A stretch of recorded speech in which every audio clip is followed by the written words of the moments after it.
hop on here because a little update on things. I don't know if I told you guys, probably not. Mm, so things are going good with me and my boyfriend Joey. We have been managing the long distance. Me up here in like the San Francisco, like the Bay Area, him all the way in the Orange County area. So we haven't reached to the proposal, but we've already discussed the whole like. He hasn't proposed yet, but we're obviously talking about marriage and proposing like rings and stuff like that. And so he has already spoken to his mom, and he recently on Sunday spoke to his dad. Mentioned that he mentioned to both his mom and dad that he plans on proposing to me soon, and so they're ecstatic. They're very happy about it, and so yeah, it's just a matter of what type of wedding do we want. Like, obviously, I'm not working; he's working, but it's just like financially, it's not the best. And right now, I'm already insecure. Not like it's not like a major issue. It doesn't really bother me as much, but I'm kind of like insecure as to taking photos. I'm not very photogenic. I do better in videos because you don't like have me pose and be like, like I look like what the fuck. So, anyways, so lately I've been on a Chick-fil-A craze, and he likes Raising Canes. I introduced him Raising Canes. I used to love Raising Canes. The the question of this is, I want to do fast food for catering. I want to serve either Chick-fil-A, right? I looked at their catering, their trays. It's super cheap, right? I just don't know the benefit of how hungry people are gonna fucking be. I mean, who really fucking eats anyways, right? I mean, come on. No one really eats at weddings, do they? I don't know. And what are we gonna do?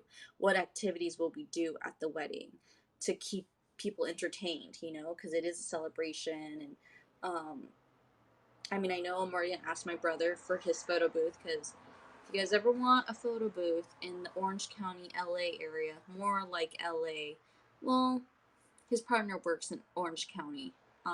I used to work, I did like 2 or 3 events with them, so it was pretty cool. I already know I have the photo booth covered. My brother, his gift to me, which is worth like $800, but he's gonna take care of that. So I already know that's gonna be part of it. So oh, hello, Al Shabazz. Hey, SpongeBobby.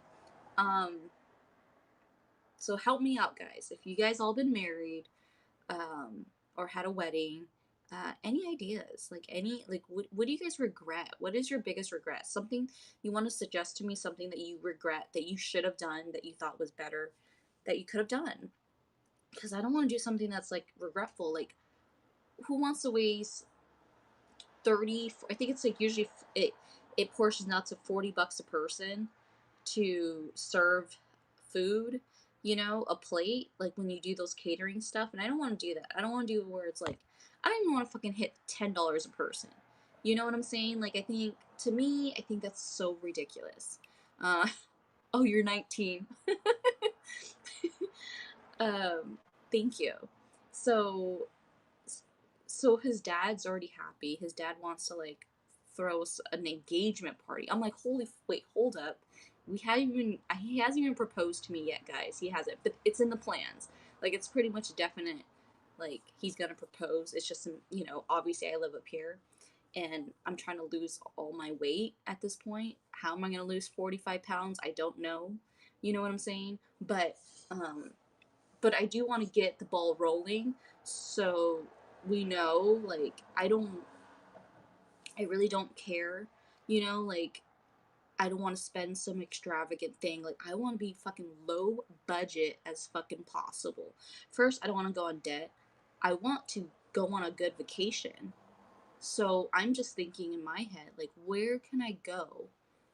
I'm really happy that you guys are happy too. Thank you. Um, so the decision is, if you guys ever had Raising Cane's, which I don't know where Raising Cane's is normally at. Um, you're never getting married, El Shabazz. Oh my god. Or Chick-fil-A. Now get this. So if you can get for Chick-fil-A, it's about 200. How much was it? I think I sent it to Joey. So for Chick-fil-A, okay, it's it's 100. It's 100. It was 100 and something, but because I want the ice bucket. I want It's a stupid thing, but I want the ice bucket. If you get the ice, I get 4 ice buckets and ice and the chicken nuggets and the chicken tenders.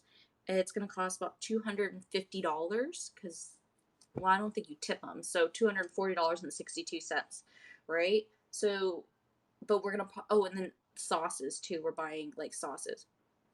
So for Chick-fil-A, you're rounding it off about $250, right? And if we're having 100 guests, that's fucking cheap, right? So like what? So I'm getting 75 pieces of chicken tenderloins, right? And on Joey's side of the family, on his step side of the family, there's 14 grandchildren, and um how many? She's got 5 kids, so that's 20 people plus 14 grandkids. And then Joey's got his family, which he says is pretty big as well. So I'm like, holy fuck, Joey, you're taking up the whole guest list. Like, I'm like, I don't even have, where's my family gonna come in? Like, I only want a budget to 100 people. Like, at first I thought it was gonna be like 40 people. Wow.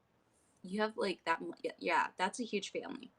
Um, I was like thinking 50 people, 50, because I only have like 10 people, maybe 15 people tops in my family. I have 2 sisters and one sister married with my nephew, and then yeah, see, 9 siblings. Shit, that's a lot of people.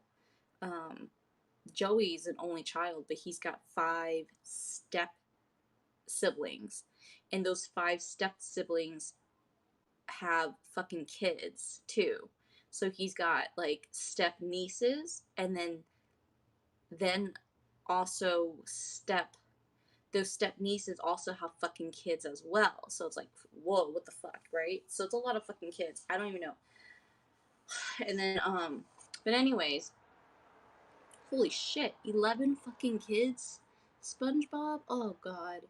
That's don't even But like, do you plan on, since you plan on wanting to get married, do you think you'd invite them?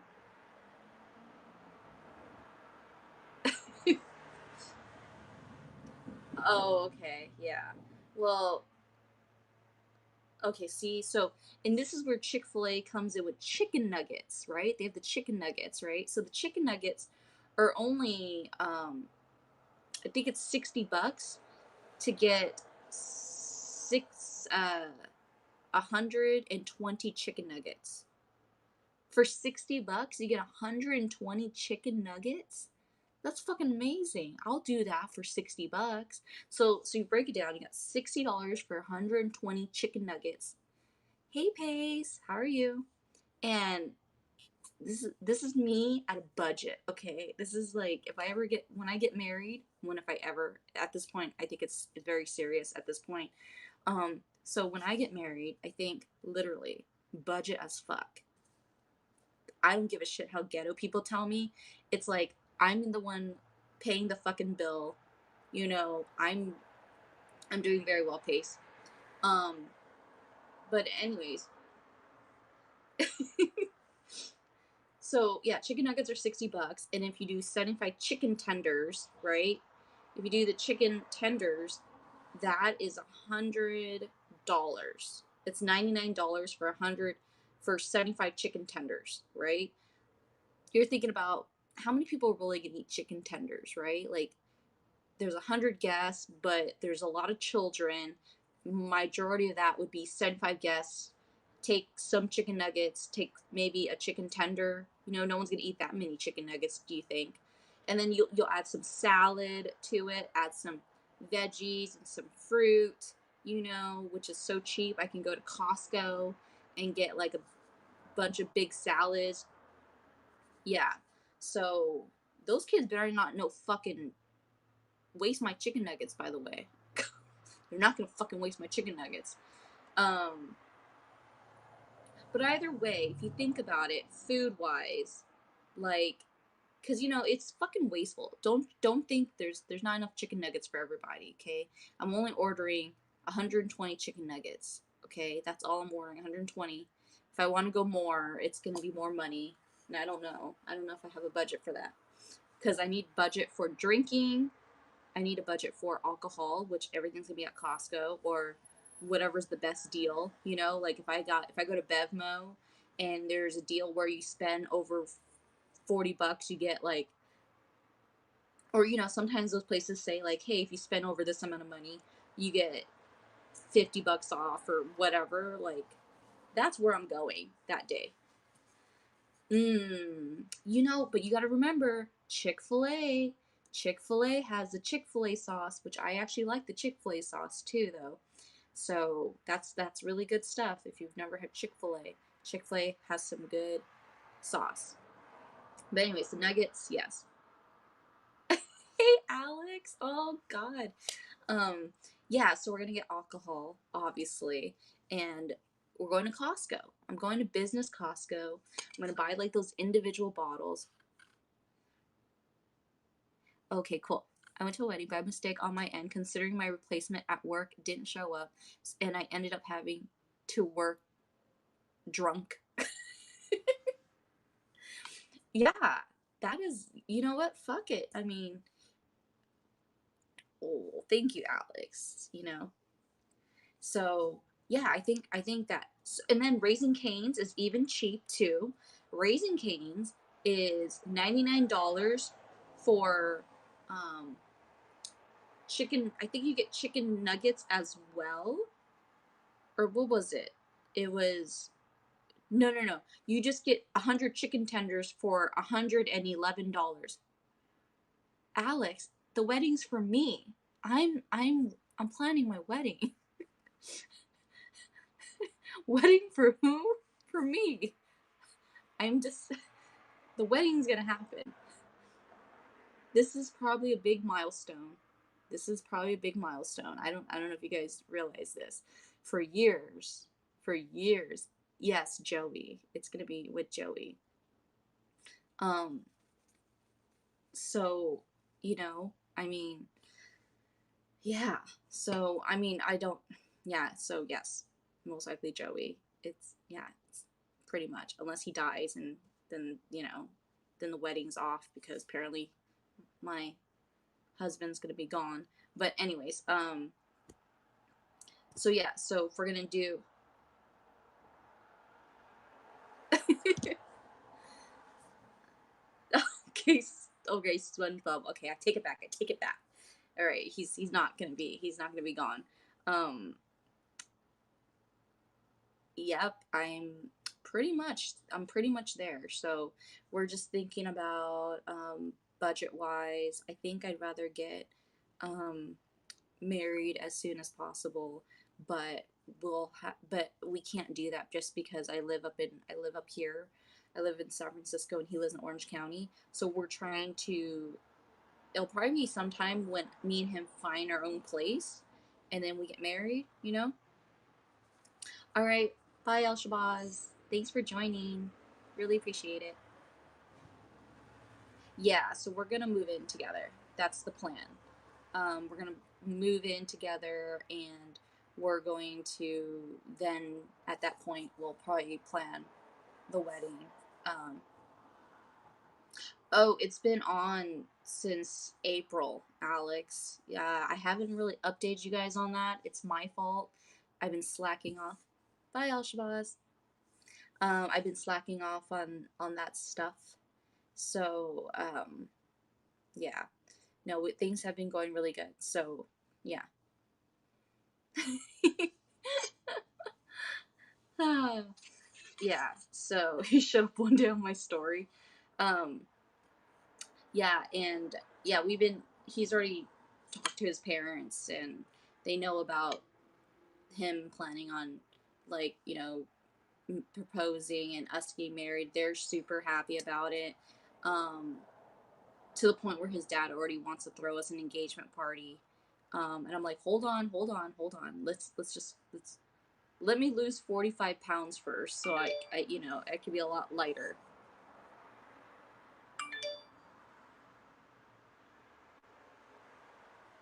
Oh, he actually replied back. Oh, little effort.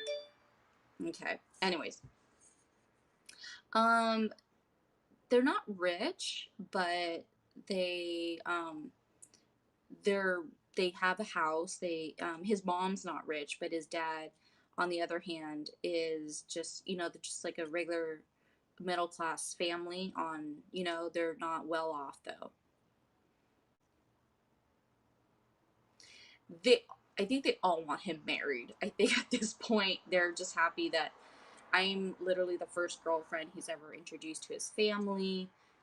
So thank you, Alex. Thank you. And but yeah. So anyways, um yeah, so this person, I'm going to change the subject for one quick second. So I was shopping at the mall, and my brother-in-law saw a sweatshirt, and he wanted the merchandise, and he wanted the sweatshirt, and I was like, no, $40 is way too much for a brand that nobody really knows. Like, it's a place called Winter Chicken. um it's at the Hillsdale Mall up north here. And I went up to the owner and I said, hey, is there any chance like you would do like a giveaway for this? She goes, oh my God, we haven't thought about that. Like, that's a good idea. Like, I will, do that. Well, so she does the giveaway last week, and we enter and we find out the winners today. Earlier today, we found out the winners. Well, we didn't win. And I'm the one who fucking came up with the idea. I think, like, you should have chose me because I'm the one who fucking gave you the goddamn idea to begin with. Like, so anyways, so they gave the winners to this couple. Anyways, the guy finally responds back because I wrote to him and I said, hey, congratulations on your win. But any like this is a odd question, but like, do you mind giving me one of your sweatshirts that you won?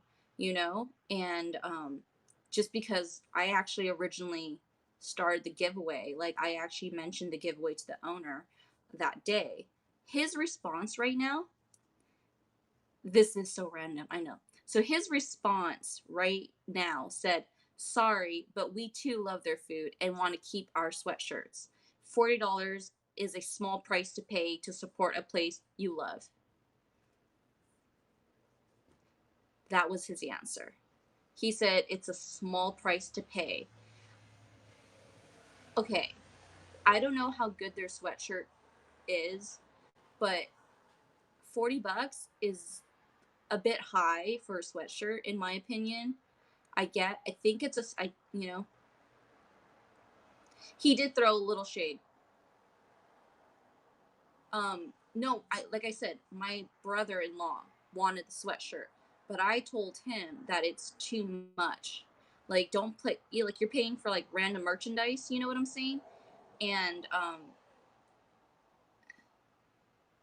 so anyways, I was hoping, because of my idea that this giveaway started to begin with, that that the owner should have threw it my way, because first off, I'd be I already fucking do great. Obviously, they didn't even come up with this fucking giveaway. I fucking came up with the damn giveaway.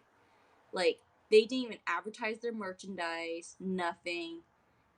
You know what I'm saying? Like, this should have been like a free item. Um so it just They should have given me at least one sweatshirt going, you know what? Like, if we can reach a certain amount of people, it's just the whole thing is you took off of my idea. Give where it should be owed. The fact that I'm helping your fucking business, you don't even have a good marketing strategy, and I helped you strategize that marketing. But that guy who won, again, no hard feelings, but you don't have to throw shade to me and tell me, like, should have been, you know what, like, oh no, we really want to keep it. Like, sorry, but no.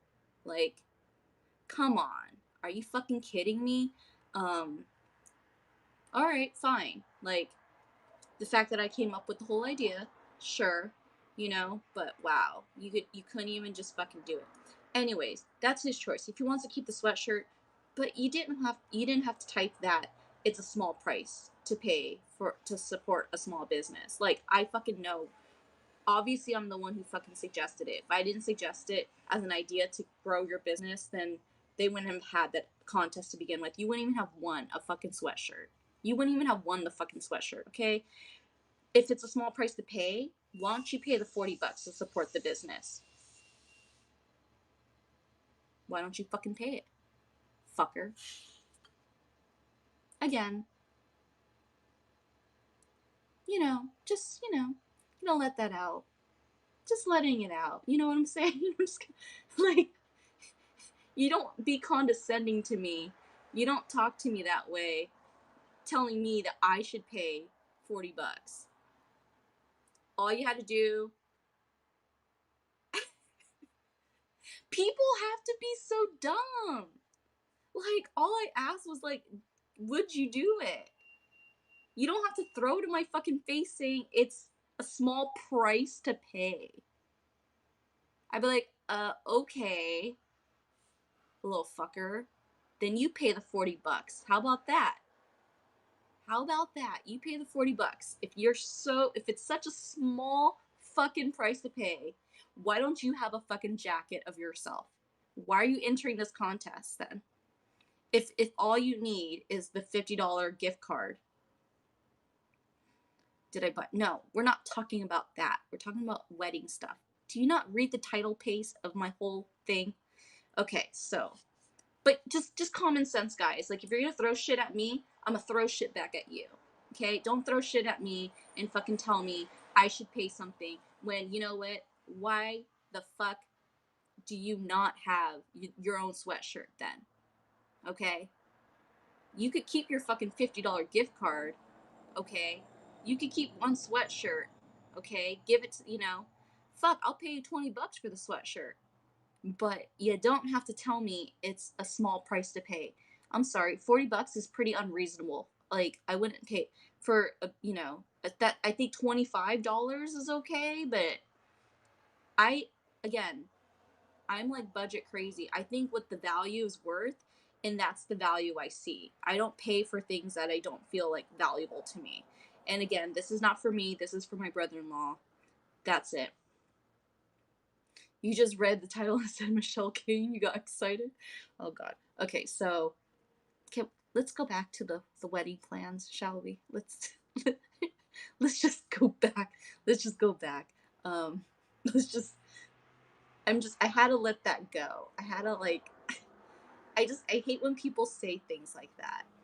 All you had to do was like, oh no, we really wanted to. We really want like both sweatshirts. I'd be like, okay, cool. But when people tell you that you gotta buy it yourself, come on. Are you fucking kidding me? You fucking kidding me?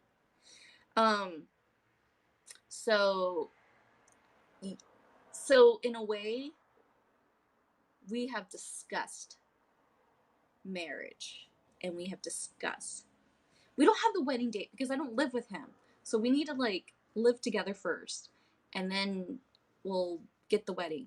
But here's the idea.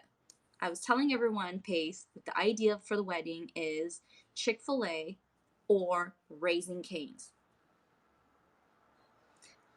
I'm not gonna do it's gonna be like low budget as fuck. It's not gonna be anything fancy. It's not gonna be it's just like I don't even know if I want to wear a wedding dress, to be honest. Like I might get some cheap ass dress at Forever 21 because let's face it, people, let's face it. Why would I want to be in a heavy ass fucking gown? Why? Why would I be in a gown? Why? Am I gonna keep that gown? Like my sister, she almost wanted to donate her fucking wedding dress. Like I was just like, no, hold on to that dress. When your kid grows up, they can wear it. But here's the part that I don't want to wear a wedding dress because I don't know if I will ever get pregnant. I don't think it's a hard question. No, this is to serve to guest pace. Okay, we're gonna have like 100 people that are guests, or our guest list is gonna be 100 people. Look, I can't even speak right, but we're gonna have a guest list of 100 people, and but maybe I'll find a good, reasonable wedding dress. Maybe I'll find one for like $300, something like that. Maybe we'll find, vendors. 100 people is $100. No, I don't want to do McDonald's. Take them to McDonald's. We're gonna obviously that's stupid. That's the stupidest fucking idea. Sorry, but I asked for ideas, but that I did not ask for that suggestion. That is not a good suggestion. That is no, no, no. Seriously, that is the most crappiest food to serve. Especially, like, I don't even care about McDonald's to begin with. Okay. Exactly, Alex. I am low budget, but I got some standards, okay? I don't want my food to go to waste. I'm not gonna go and tell everybody, by the way, I got you all McDonald vouchers. I got you vouchers, like a $5 gift card. Just can you go stop at a McDonald's on your own, buy whatever you want for $5, and then just bring it back to the party? Like, no, no. I mean, don't even take that idea. That is the worst idea ever. Don't do McDonald's because we all know, no. And if we like I said, Chick-fil-A or Raising Cane's because me and Joey like them both, but I'm almost leaning toward Chick-fil-A only because it's kid friendly. They have the chicken nuggets. That's it. Like it's like I can, can we hit you up for an invite? Um if you can make it to Orange County, I mean, it just yeah, sure. Why, I'll have to virtually send you guys an invite. Or what I'll do is I'll just do a live stream and then maybe like once in a while I'll come to the video and just say hi to you guys. um okay. I'll just do a I'll do a live. Be like, "Hey everyone, hey. Here's my wedding dress, here's my husband, here's the dad, here's the mom. Like I'll let you meet all Joey's siblings, his step siblings. We'll all be good." Yeah. Um and I was thinking about getting the Chick-fil-A sweet tea, right? I wanted to get the sweet tea. I mean, look, if McDonald's did catering, honestly though, I don't like McDonald's. I only eat McDonald's literally like for like those moments that you're having a hormonal month, like that month that you just, you need like something junk food. Like I don't even otherwise I don't eat at McDonald's. The only time I'll go to McDonald's is for their Sunday hot fudge Sundays. That's it. I don't go to McDonald's for anything else. So for me, I don't see that happening. But yeah, so I feel like you guys are voting for Chick-fil-A, right? So we'll do a vote for Chick-fil-A. Yeah. He's like, "Are you?" Pace is probably going, "Are you sure you're not fucking hormonal right now, Michelle? Every time I'm on live with you, you're fucking hormonal." It's kind of true. I am hormonal. But it's yeah. Well, Raising Cane's is a really good deal because you can get 100 chicken tenders for $111. And we all know Raising Cane's does like gigantic chicken tenders. If you've never been to Raising Cane's, they do really their chicken tenders are pretty thick, and they're like, yeah, and they're really good, right? And they have their Raising Cane sauce, you know. Um and to answer Pace's question, no, I'm not pregnant. That's the issue that I was about to say, that I don't want to wear a wedding dress because I don't think I can get pregnant. Um, so I don't think I can get pregnant only because I'm 36. If you guys forget, I'm 36 years old, and I don't think um, I I don't know if you guys remember, but I have admitted that I've tried to get pregnant several times. Like, me and Joey have been literally, like, when we're having sex, we don't wear condoms, and he comes inside me. So it's been trying, but it's not working. So oh my god, twin Michelle's running around. That's crazy. I would love, I would love to, more than anything. But anyways, let's just not talk about children because that makes me sad, because I honestly don't know if I can even have children, to be honest. Which I'm planning on taking a what is it called? A what is it? It's just a test to see if if I have any eggs, you know, at all. So, but I think that's, yeah, it's a whole new topic. But yeah, I don't know. Um I don't want to do a surrogate because they cost really expensive. Just I've looked into it. Yeah, a fertility test. There you go, fertility test.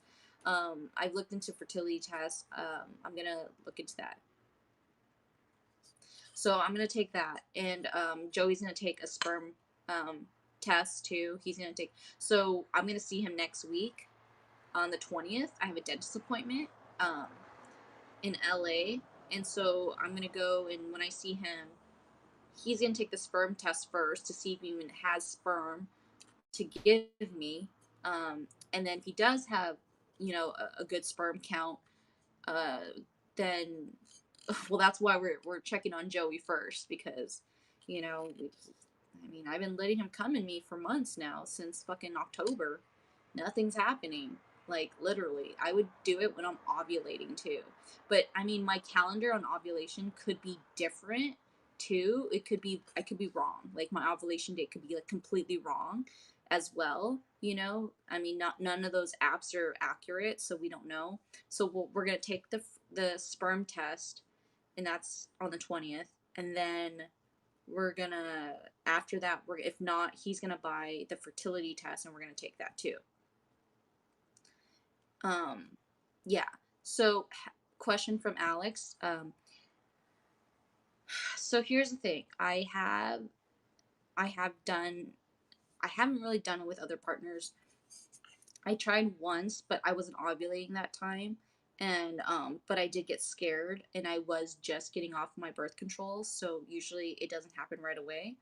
And so it I didn't get pregnant that time, but I have tried to see if I would, you know, get pregnant by mistake, and it didn't happen. Not that I was like trying to hold a guy to me, but even at a young age, I've always wanted to get pregnant. Like, I even had this whole timeline of like marriage, like how long I date a guy for, how long till it's proposal, and how long after marriage do we have children. Like, I've had that whole timeline out, and it's just not the you know, no, no, it's, but it's just in general, like, I hear it's hard to get pregnant, you know, and I think it's a huge blessing when someone has a baby.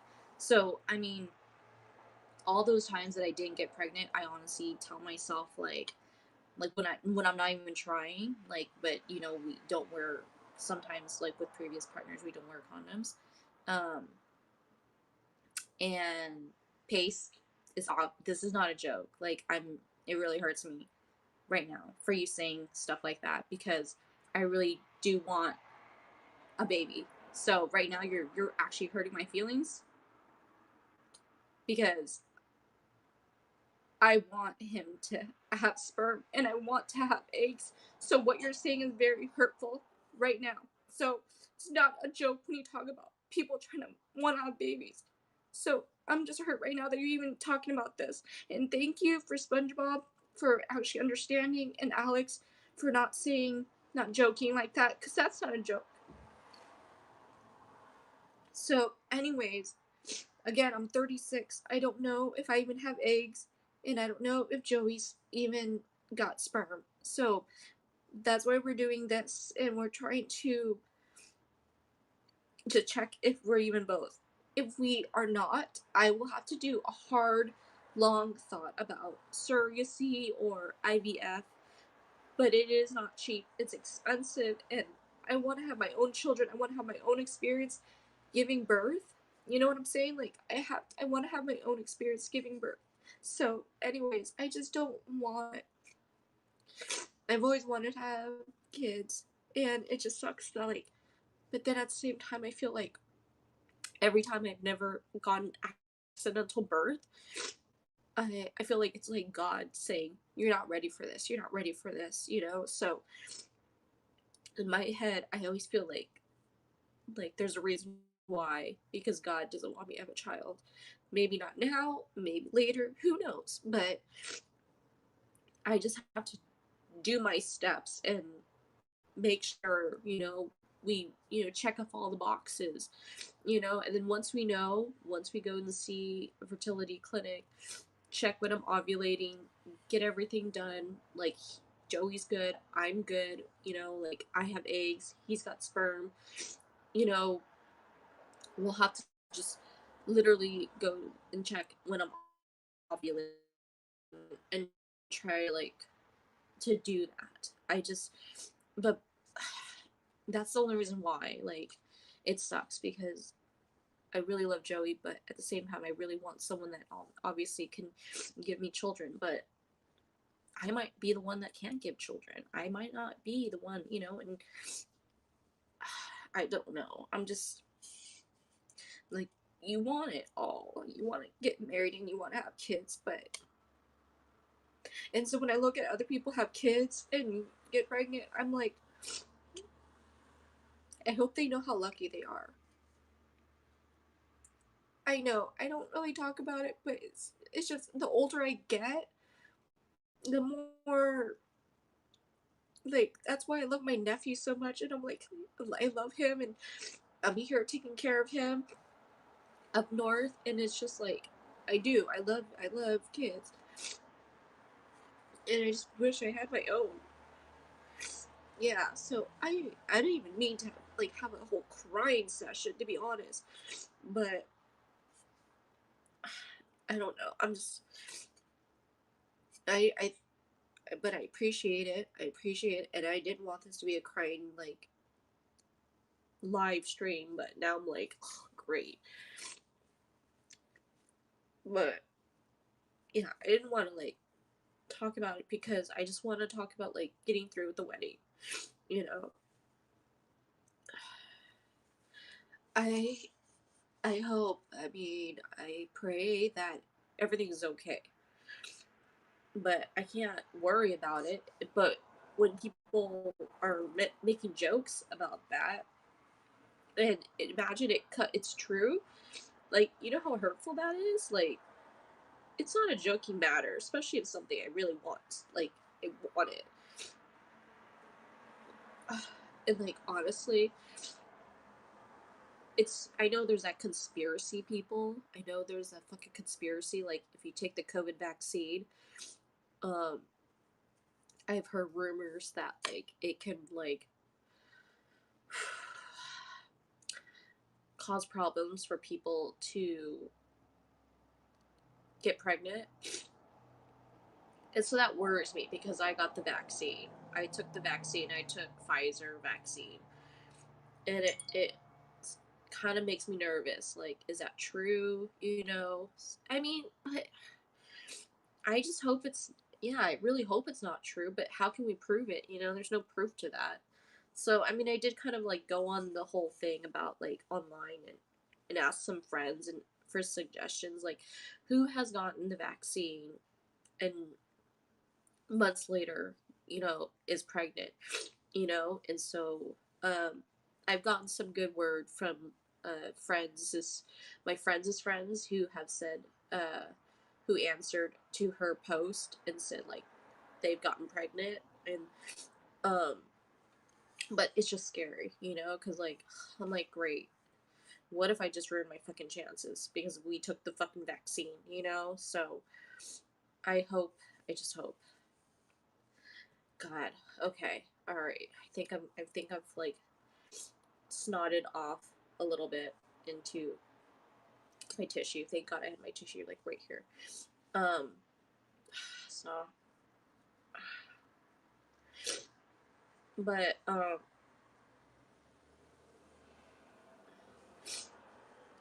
well, it doesn't help when I have a sister, not the one I live with, but my other sister, older sister, who's like complete anti-vax, and she believes there's an actual nano chip in the vaccine.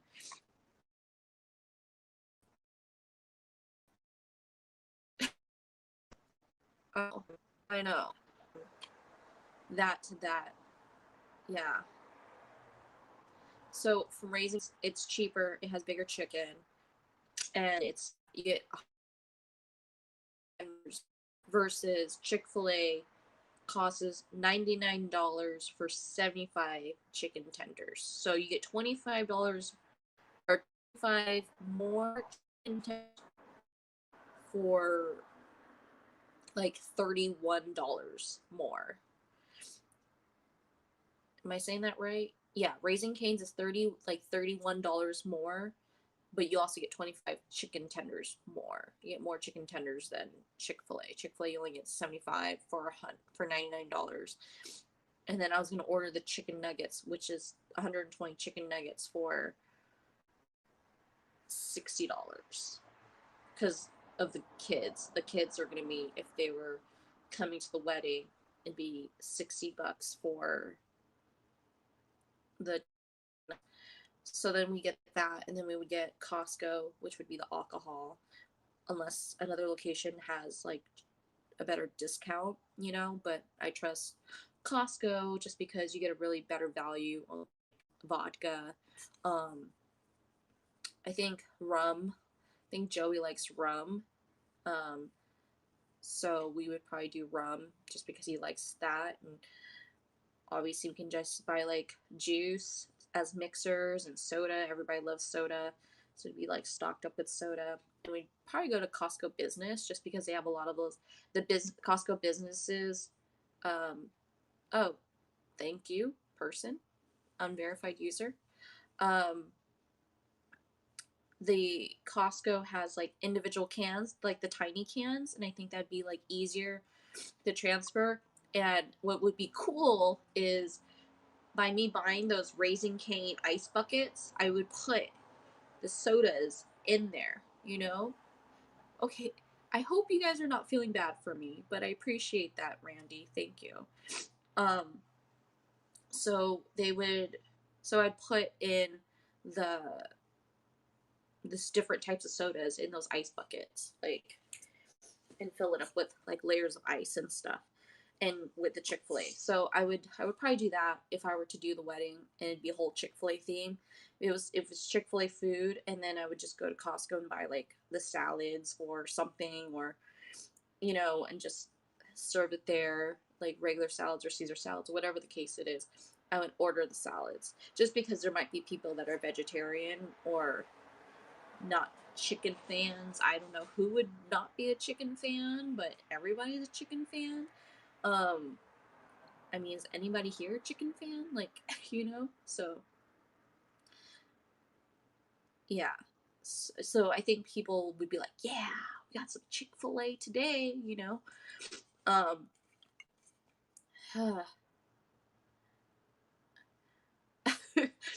I think everyone loves chicken. I mean, it's cheap and you get your protein and it fills you up. So I don't understand why people wouldn't like it. I mean, as much as I would love ribs from my old workplace called Wood Ranch. Um, I think that would be super expensive, but Joey's dad loves Wood Ranch. But I think to order beef ribs for a catering party would be like $1,000 or something. Just, I don't know how many ribs we'd serve, but or side thing, it would be messy. Yes, you're so right. It would be very messy. Um, but like, or Joey's uncle, he's a good barbecue guy, so we could just buy ribs and barbecue them if that was the case. But obviously, you know, who would want to do that, in celebration? So we're probably not going to do that. But I mean, yeah, if anything, I told myself like I would hire, I would like put an ad up on Craigslist and say, hey, if you want to make cash, I'll pay you like $50. All you have to do for like 5 hours, $50. You know what I'm saying? It's a hard job, but if you want the $50, for like $5, for technically for 5 hours for $50, that's $10 an hour. Your job is to serve, like, refill, restock, serve drinks. At the open bar, I'll teach you what drinks you're allowed to serve, like the servings and stuff. Um, and then and just like restock, like refill, like food. Like when it gets low, your job is just to monitor the food and drinks. That's it. Like he or she's job. Like I would pay that person. That's an idea.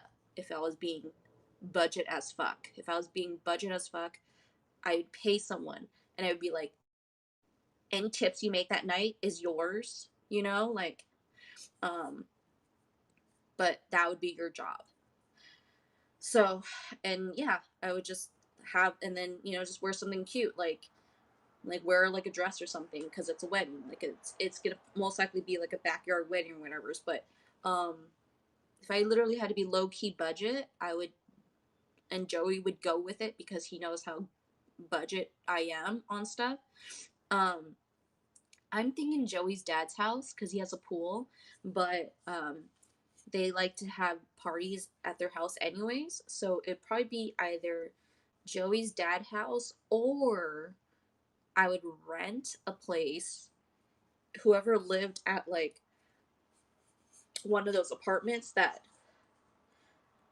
those fucking expensive ass apartments. If because I don't know if you guys live like those apartments that have like what is it called? Uh those rooms, those party rooms that you can rent it or for guests to just go, the game rooms, there you go, like they're game rooms or something like that. So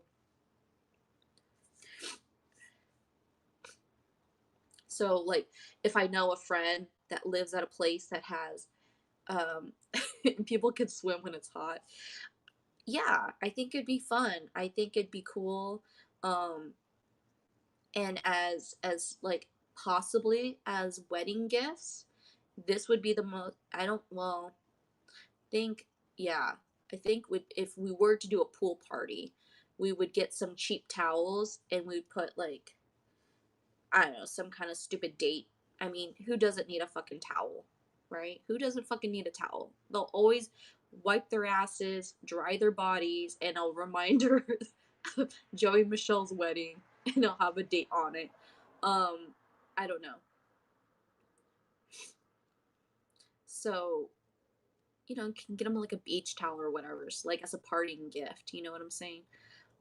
Or a nice like, maybe I'll give them all like what is it called?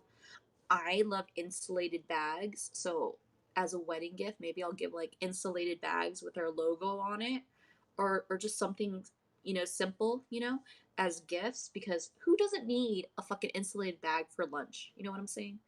Um, as for engagement and wedding, yes, I think there'd be a gap, like maybe like a 3 month gap in between. It'd be like we'll have the engagement party at his dad's house, and depending on the wedding, um, depending on the venue, right? Uh, we would do that. So, but I mean, to fit 100 people, geez, like that's a lot of fucking people. Yeah. So I'm thinking, here's here's the idea. If Joey and I, when we live together, right?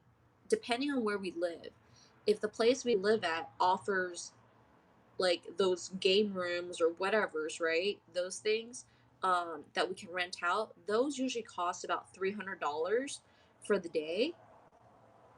But I don't think they fit 100 people. So I would have to find a place that's like large enough to just have a party right then and there. Um, and then I would want to have like some activities.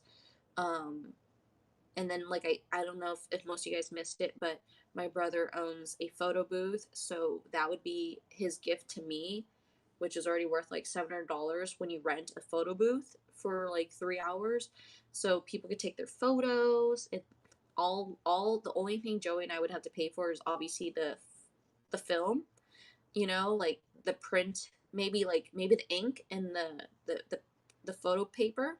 So, but as far as his whole setup with the photography, which I think is so smart because he has all the technology. Like his photo is like the best, by the way.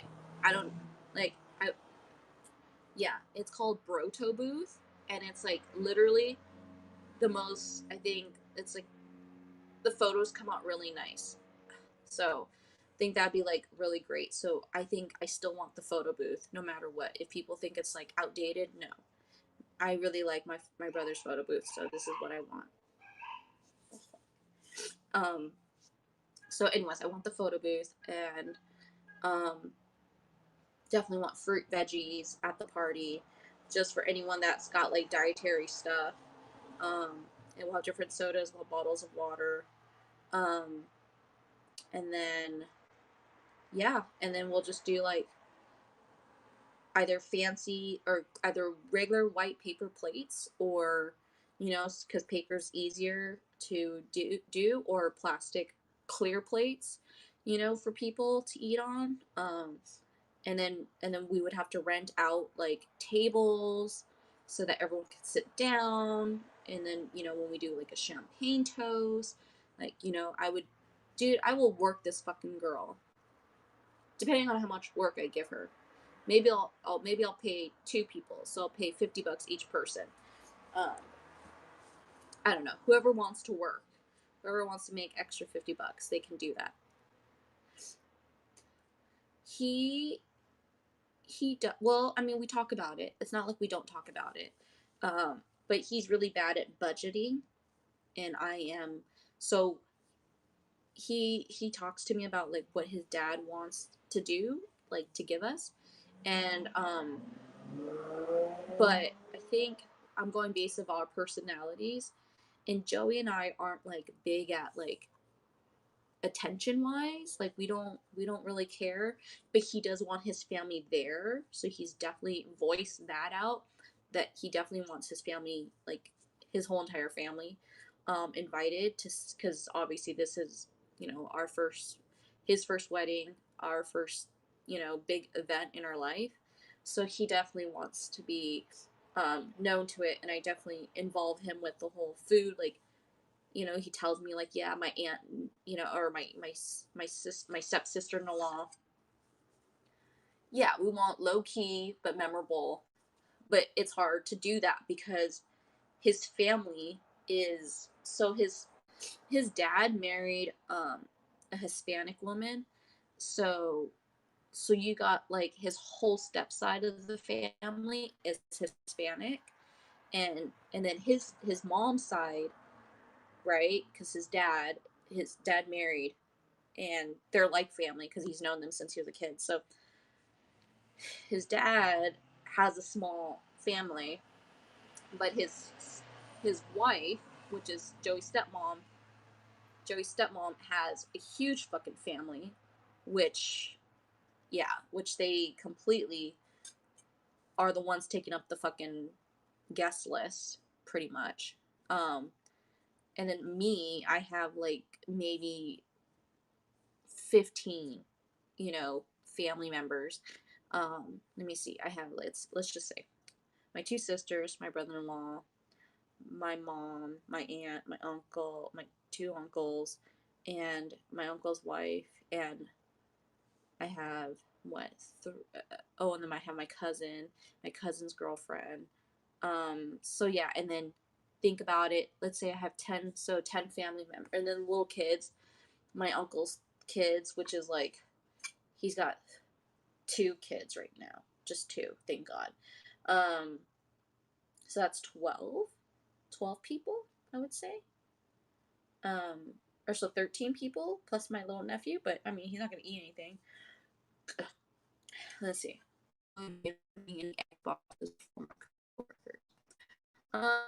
Well, I mean, for the most part, like, I can tell the coworkers because they become my friends. But yes, most anybody that I used to work with that I'd become friends with, I will invite. Like my friend Jeannie, who cut my hair. Well, she didn't cut my hair recently, but when she made my hair like bleach blonde, Jeannie would be there.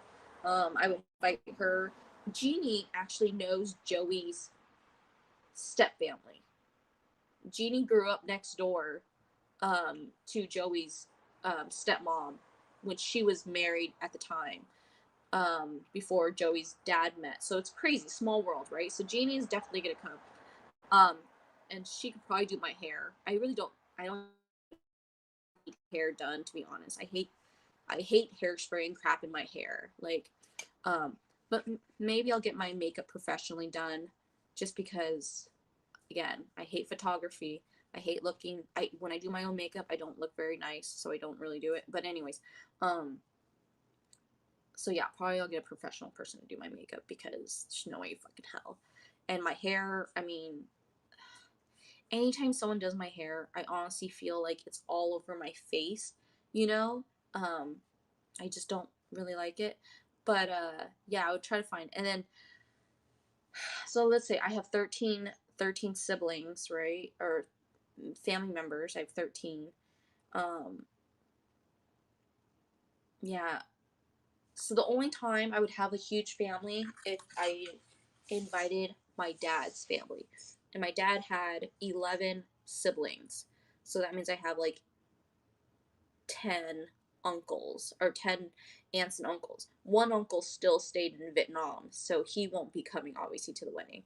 But if I invited all those siblings, 9 or 10 of them, I don't think, yeah, because the other one's deaf and I don't speak to him, so I wouldn't know him. But every other every other uncle and aunt that I know on my dad's side, yeah, I would invite them to the wedding. So I guess that would be big. I do have a lot of cousins. There's a lot of us for sure. Um, but then they wouldn't know Joey. Like, it wouldn't matter because I've never introduced them. Like, I'm pretty much like, I mean, I don't even think they would go. They'd be like, this, to them, my dad's side of the family is so bougie.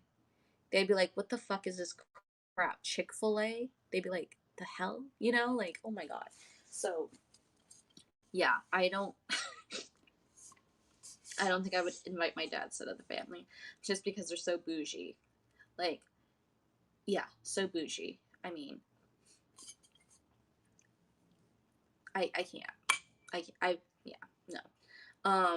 I would want to. I would like to invite them, but it ain't gonna be bougie. So they could say whatever they fucking want to say, but then that means I would have to up my Chick-fil-A order.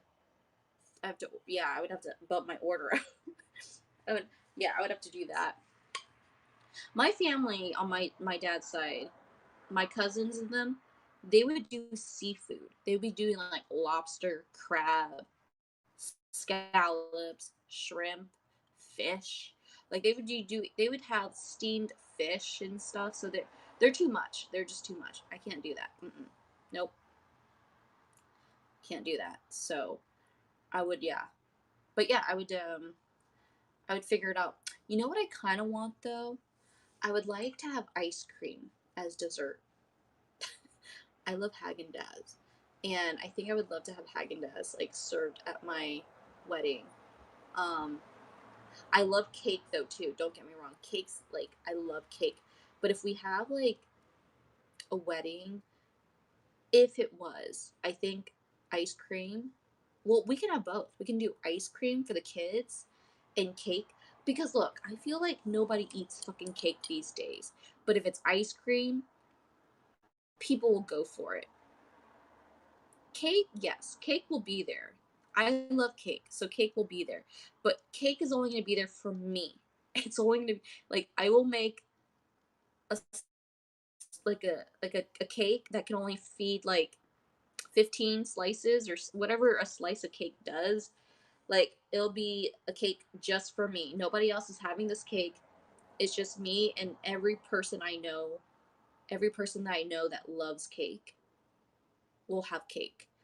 But ice cream, I think everybody would get some ice cream. Like they can make, yeah, it wouldn't be a huge tiered cake. It'd probably be like one whole tall cake. You know how people do that? Like it'll be like whole tall cake. Um, that's it. I wouldn't even do. It'd be just some like it'd be some fancy ass tall fucking cake. That's it. You know how some if you look at bakeries now they make like just one big ass fucking round cake. That's all I'm gonna do because that shit's already expensive. And if I do get cake, it's gonna be a really good fucking cake.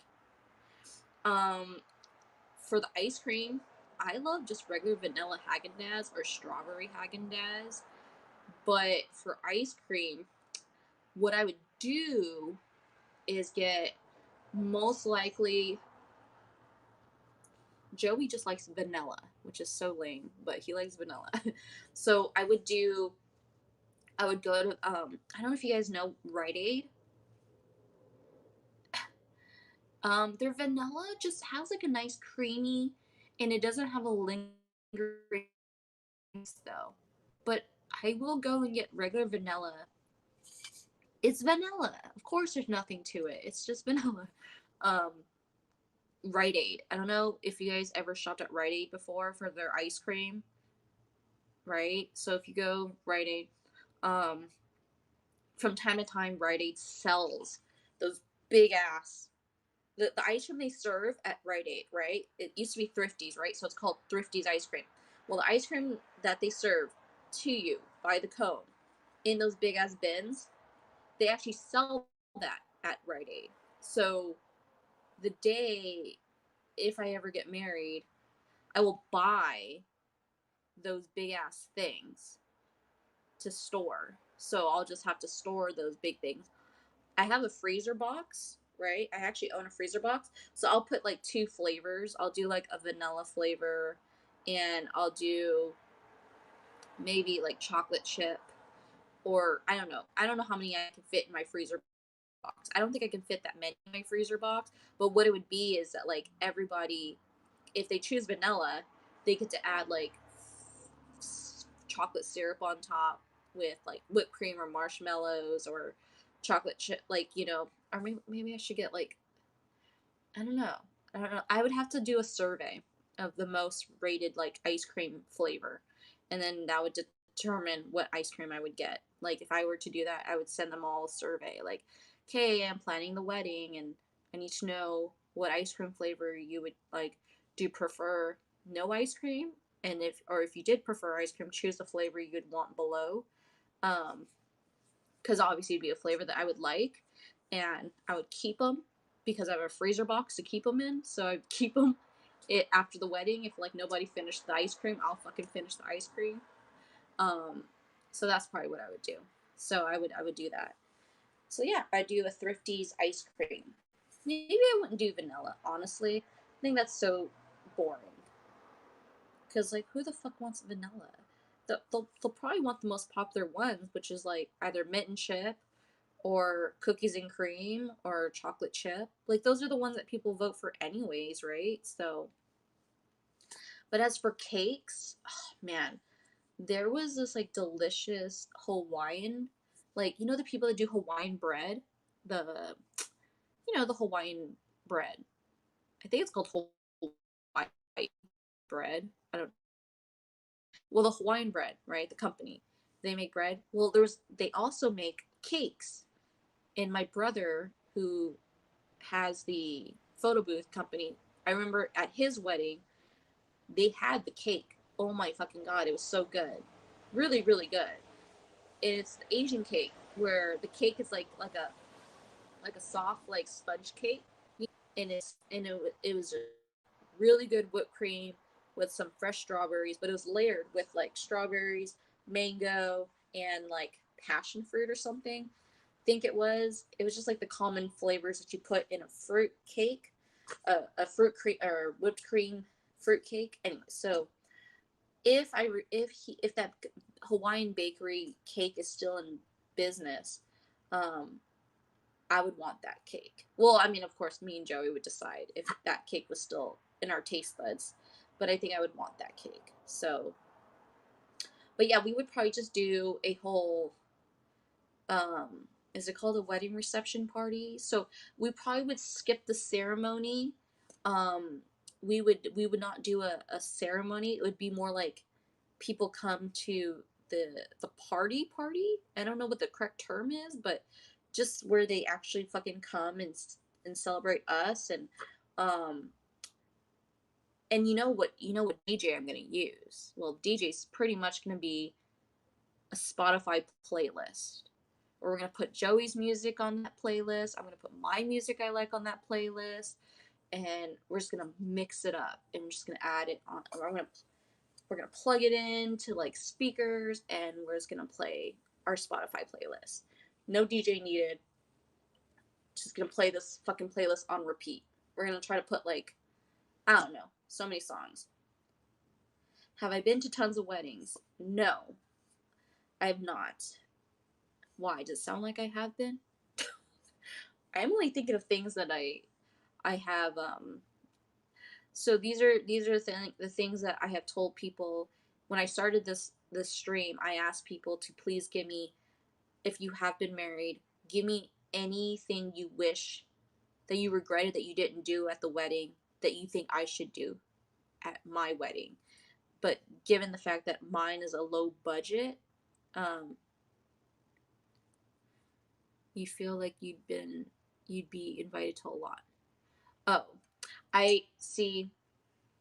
I haven't. I don't have like I have friends, but I don't have like many close friends. And even then, I have been probably invited to a couple, but I don't think I went to most of them just because um I think I would like, I don't know. I don't recall. I mean, I've been to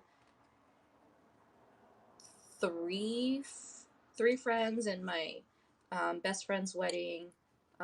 So as myself as an adult, I think I've been to maybe 5 weddings, and then I've been to families' weddings. So let's just say like 10 weddings I've been to in my life. I honestly can't tell you. Like I've been to my stepbrother's wedding.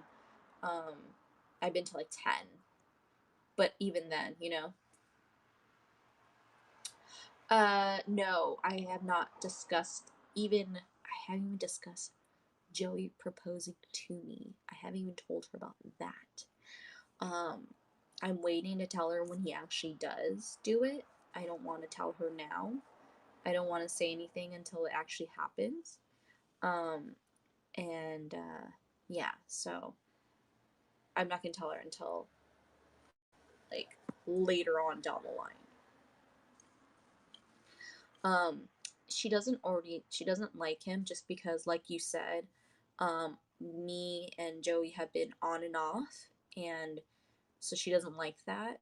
She finds him like, and he understands. Joey understands that he hurt me, and so my sister's just looking out for me, and she just thinks he's like, just, I mean, for the most part, she knows that he's nice, like personality wise, things I've said about him.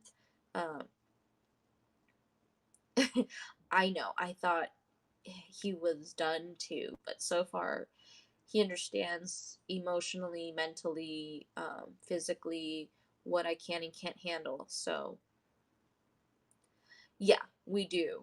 I mean, he feels bad that he ruined it, but he's apologized, and and it's not like he apologized like I'm sorry, but it was more like a deeper I'm sorry. Like it was like a sorry, like that I was stupid and I was immature and I was, you know, just scared and, didn't know how to react. But now he knows that he's, like he didn't realize this like insecurity that he had. Um, but now he's being more supportive, um, like not only just emotionally but physically supportive, um, and not scared. And he doesn't. He's doing better at trying to know what he wants, or like what work he wants to do and things like that. So he's not he's not like a loser when we had those issues. So like now he's getting his shit together. So yeah, pretty much. I mean, he did. So I don't know if I told, because I haven't been on Haps in a while. I told you guys the last time in like, I think in March, he wrote me a letter, and I got so upset about it because we already had broken up. But I guess like a couple weeks after we had broken up, he wrote me an email, and it was a long ass fucking email. And I was like so pissed at that email. I was like, are you fucking kidding me? You have the audacity to write me this email and still not take like any accountability of what your actions have caused. Like you're writing this to me and assuming this. Like, oh my god, I probably spent almost 3 hours dissecting this fucking email because of my women empowerment, right? Like I just felt like he did me wrong. Like I felt like he misunderstood me. And I was about to write him this huge ass fucking email. Then comes a time where my sister, we're like, okay, well, it might be she might not have time to take time off of work. Um, oh, okay, yeah. So it seems like he might take some time off of. She couldn't take some time off of work, so we were gonna go visit Orange County for like 3 weeks, and because that was the most time she can take time off, and visit the baby, so the family can visit the baby before he grows up. Well, I just gotten vaccinated, and I was like, you know what? I'm just gonna call this asshole up. I just fucking called him, and he answered the phone, and so we FaceTime. But me, I don't like. I just kind of like put in his face, like kind of like over it, talking talking to him. I did show some anger, um, but not like it was like passive aggressive anger. It was just like, yeah, like being sarcastic, where he just couldn't tell that I was being like I was seriously mad, but he couldn't tell. And after talking to him for like 3 hours, and I'm supposed to go to Orange County like the next day, um, I decided to leave that night to go and see him because I just realized how much I missed him. Like for 3 weeks, 3 or 4 weeks when we broke up March 1st, and I think it was April that I went to go see him. It was oh yeah, so I think we broke up for like 7 weeks then, no 6, at least 6 weeks, March, and then it was like end of August or end of April when we were talking on the phone, and so we talked for like 3 hours, and I'm like, holy fuck, I need to clean up this shit, and I gotta go to OC tomorrow. And then he's not working at the time. He's done with work, at the RV. That's where we met. We met at the um, of register of voters of Orange County. So we met there. But I said, if I drive now, um, would I be able to spend the night with you, or whatever's like. And he said, yeah. So in my intention, I just wanted to have sex. I was like, you know what, Michelle, you haven't had sex in a while. Let's just let's just fucking have sex with him. Let's just, obviously he's vaccinated, I'm vaccinated, we all fucking vaccinated. He's the last guy I slept with. I've been living up here for like, almost 2 months without any sex. So then I was like, okay, well, let's just do it with him. I trust him. And, that he hasn't had sex with anyone. Um, so yeah, we go and figured we just have sex. And then, what happened? Turns out in his email, he just wanted to remain friends. And in my head, I just wanted to have sex with him and move on. And it turned out it wasn't that way. It turned out we both were hurt, but we do want to be with each other. And turned out to be where I ended up staying with him for those 3 weeks, and but I was still helping my sister take care of my nephew while we were in town, trying to play the card where I tell my sister I'm sleeping at my mom's house, but in reality I'm sleeping at Joey's house, and I tell my mom to tell my sister that I'm sleeping at her house, so that because my mom has a hidden secret too, because my mom um, has a job, and my mom didn't want my sister, because they're very afraid of COVID. So my mom didn't want my sister to know about her working, because she's just afraid of my mom getting COVID, and then passing it on to her son, my nephew. So all sorts of secrets were happening with my sister. We were keeping it from her because, number one, my sister hates Joey for what he did to me, you know, and plus she hates the fact that he mentioned about my. She was mad because when we had when him and I ended things, he made a comment going, I don't understand why you're living in San Francisco when your sister obviously is not working, because my sister wasn't working at the time. She just had the baby and she just needed my help, you know, because I had patience and my sister didn't have patience. So I was there to help her. And it was supposed to only be for, I think, 3 months. I was only supposed to be there for 3 months. But because him and I had that fight in March, they talked to me again, and I decided to extend my stay for 6 more months. So that means 9 months total. Um, so for her, when she was insulted that like what is he, like he's calling me a bad mom, fuck him, like I'm I how dare he says that, he doesn't even know, like, you know, the stress or whatever, and I'm like, I understand, that's why I was mad at him too, because he said that, and that was wrong of him, like, because we had our fight, and I don't know if I told you guys what the fight was about, but our fight was, I was taking care of my nephew, and he sends me a text out of nowhere. The text said, hey, I'm gonna go and pick up my cousin's nephew so that he can see the military recruiter, and when I go see my recruiter, and he goes, and I'm gonna spend the night, or he's gonna spend the night with me, and then I'm gonna take him back home the next day after the recruiter, and then I'm gonna go to work. And in my head I'm like, whoa, whoa, whoa, whoa, what the fuck, like, why are you not calling me? Instead you're texting me this, like, why can't you just call me and explain this shit to me? So then I said, I'm not happy to hear, like, get this text from you. Um, why can't you just call me? He's like, well, I'm already on the way there. And I'm like, look, if you can text me, just fucking call me. And I tried calling him, and he just left it straight to like voicemail.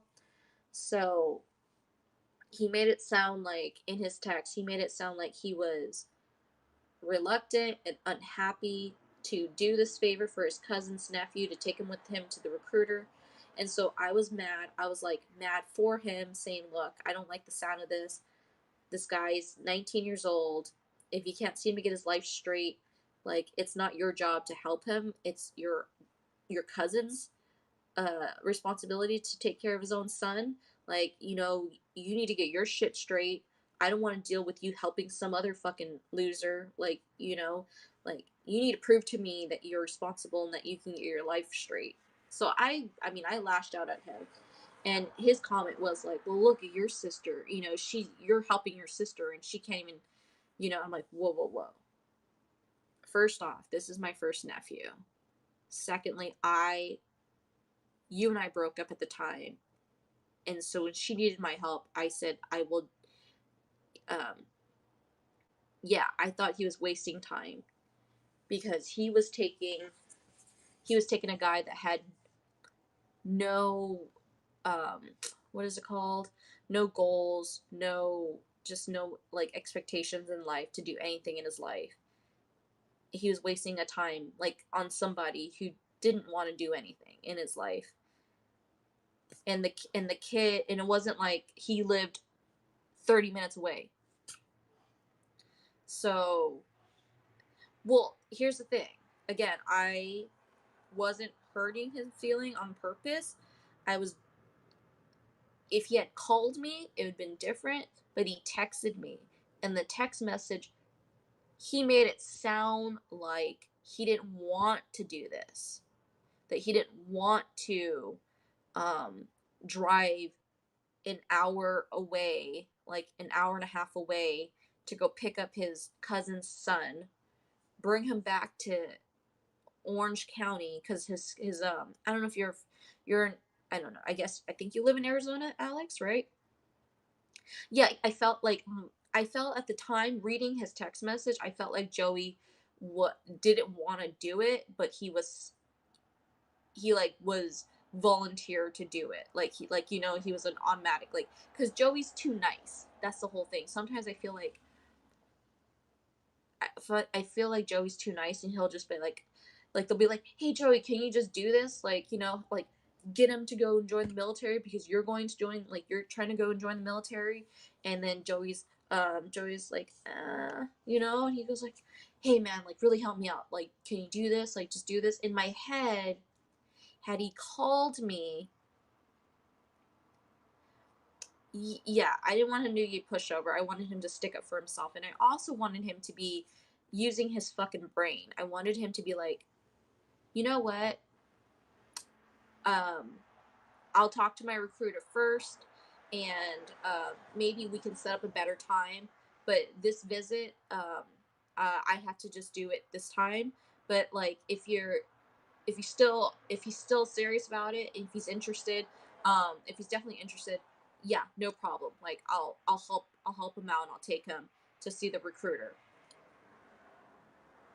In a logical way, that's what you should do. Like, in my logical way, I think, like, if you wanted to help someone out, you would do that. First off, you would question it, like, is this person even interested in it? Oh my god, is that Gordon Bombay? Hi there.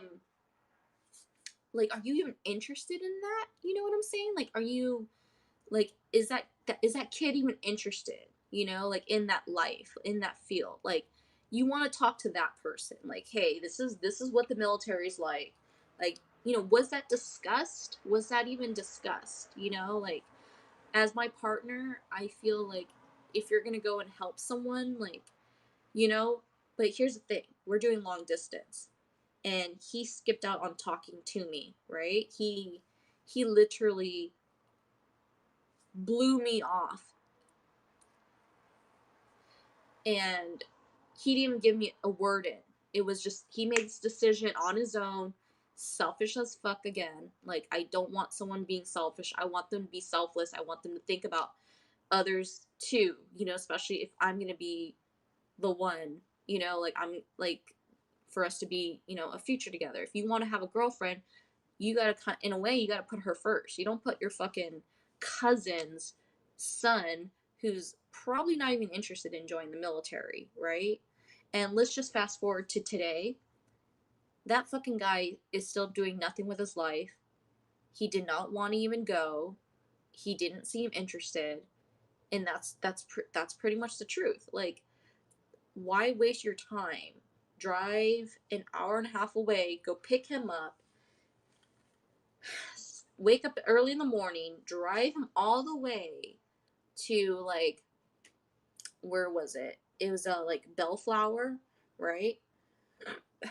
After that, drive him all the way back. Excuse me for burping, by the way. Drive him another back an hour and a half, right? To drop him off at home, okay? And then drive another hour and a half back to work. Please tell me how inconvenient that is to put yourself in. Like I don't mind you helping. I don't. That I have no problem with that. But it's the inconvenience, it is time wasted. It's not the day and time. Like if you want to help out, you can find a better way to help someone out. You can offer a recruiter, tell like a closer one for him to meet up with in his hometown.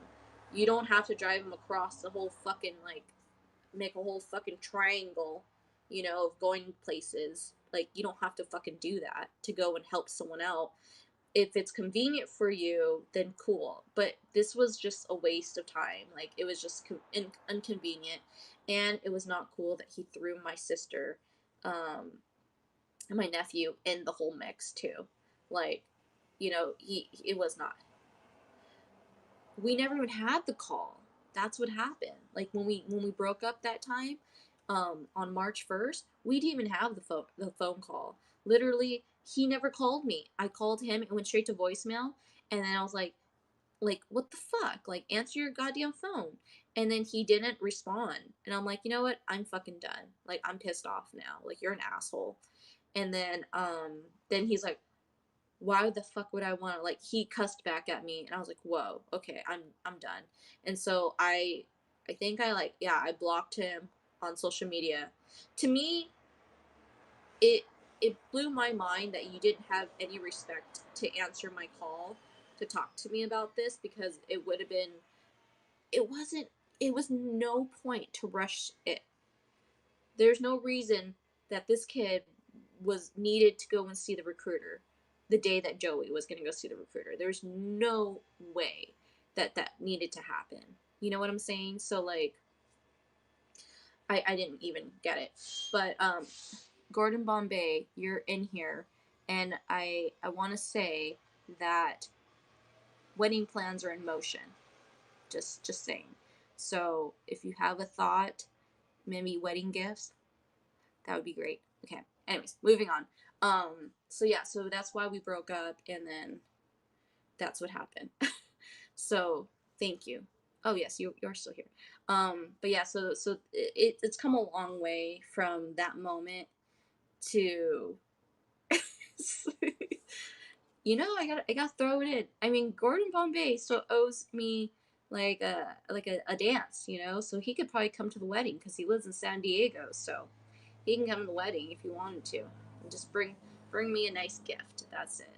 Like, forget Joey. Joey doesn't need a gift. It's just me. I just need a gift. But yeah, so I think so he has definitely, I think, thinking about that, he knows how bad he fucked up. Um, that could be a rage. Well, I mean, Alex, if you live in Arizona, it's only what, a 6-hour drive, I think, right? I think it's 6-hour drive, 4-hour drive. I don't know, 4-hour drive. You can come too. um, but yeah, so he has learned, because I told him, I'm like, dude, you just don't do that. Like, you already are on thin ice with me, and you did a selfish thing. You didn't even include me in the thought. You didn't even tell me like, hey babe, like, we're not going to be able to speak tonight, like give me heads up. Oh, granted this too. Here's the thing about it. You have to be mindful, right? So we're doing long distance. The last time I talked to him is I think like 2 days, what is it? Like on the 28th, like the last day of February. Like we just had a wonderful week celebrating my birthday in San Francisco, and a week later, March 1st, we break up. Like what the fuck is that? So that was the part that like kind of pissed me off, because we're doing long distance, right? So I barely talked to him Saturday. He He goes to his uncle's to celebrate a birthday, and his uncle or his cousin. What am I getting? I'm getting confused. He goes to his cousin's birthday party, and his cousin asks him about the whole military thing. So Saturday that happens. Tuesday's the day for the recruiting officer because that's when March 1st was. He had from Sunday and Monday to mention that. That's what even ticked me off even more, is that you didn't even tell me about that. Sunday and Monday. You wait until Tuesday, 5 o'clock p.m. or 5:30 p.m. to text me the night before, that you're gonna go and take him to, or was that Monday? Monday was the March 1st, right? So yeah, that, because Tuesday was the recruiting. So Saturday we talked in the morning, and then Sunday he doesn't mention anything to me, and then Monday he goes and mentions it at 5:30 p.m. that he's on his way to go pick up his cousin's son to take him to the recruiter. And I'm like, what the, like, how is this fucking possible? So yeah, communication is huge. And I told him, like, look, you did not even mention this to me. So then he throws it back in my face going, well, like, you didn't give me a heads up too that you're gonna hang out with your family or you're gonna do this. I'm like, I live with my fucking family.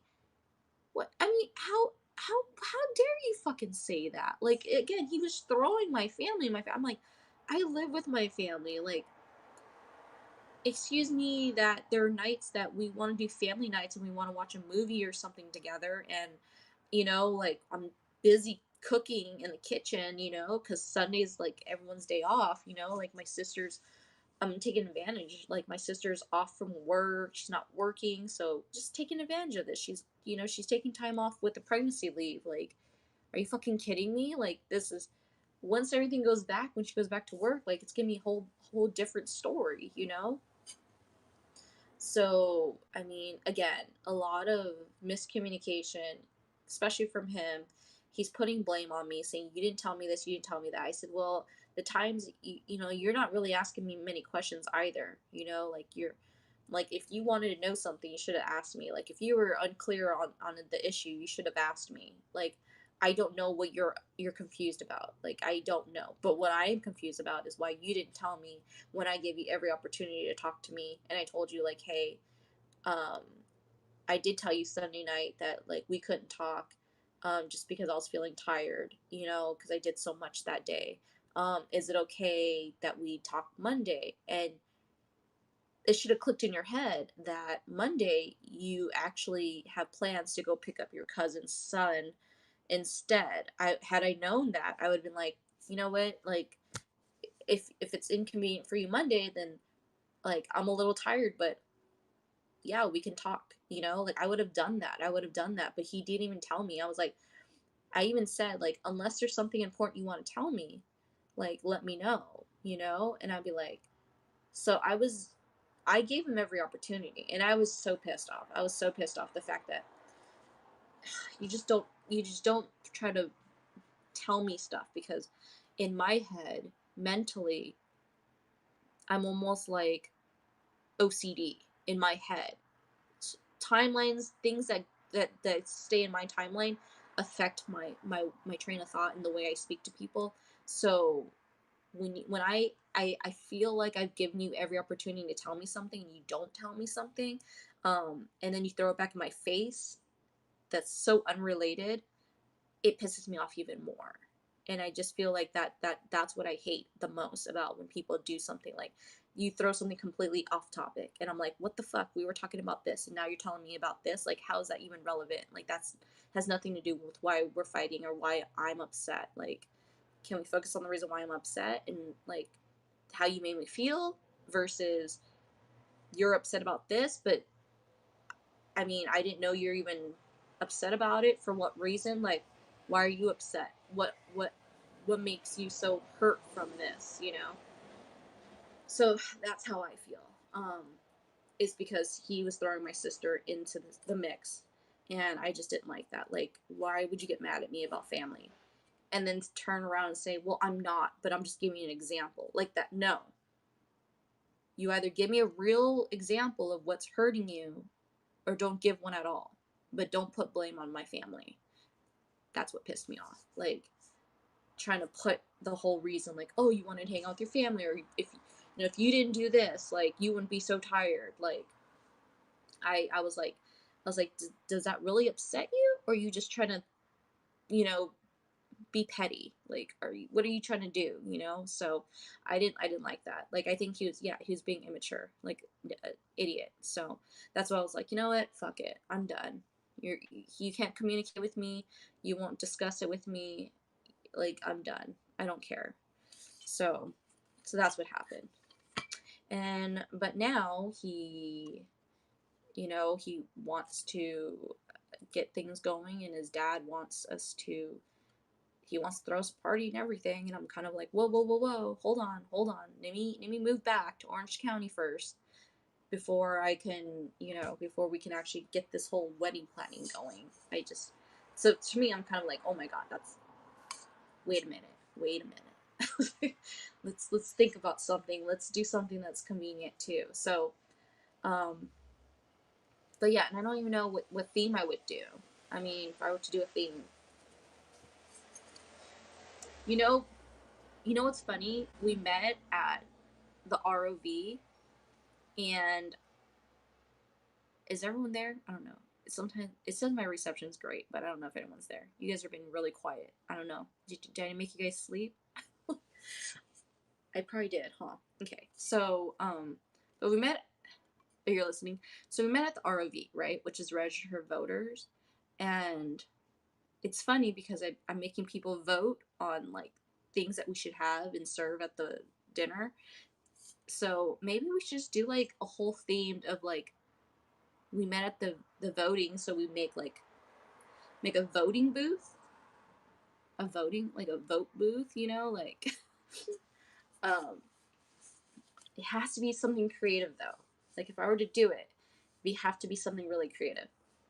All right. Well, I'm glad Gordon and Alex are in here. So, yeah. But I think that's what we need to do. Maybe I'll talk to him about that too. So that's another idea that I just threw in my head right now. Could be like voting related because that's where him and I met. We met there. So, yeah, it's crazy, but I think that would be fun if we had the Chick-fil-A buckets.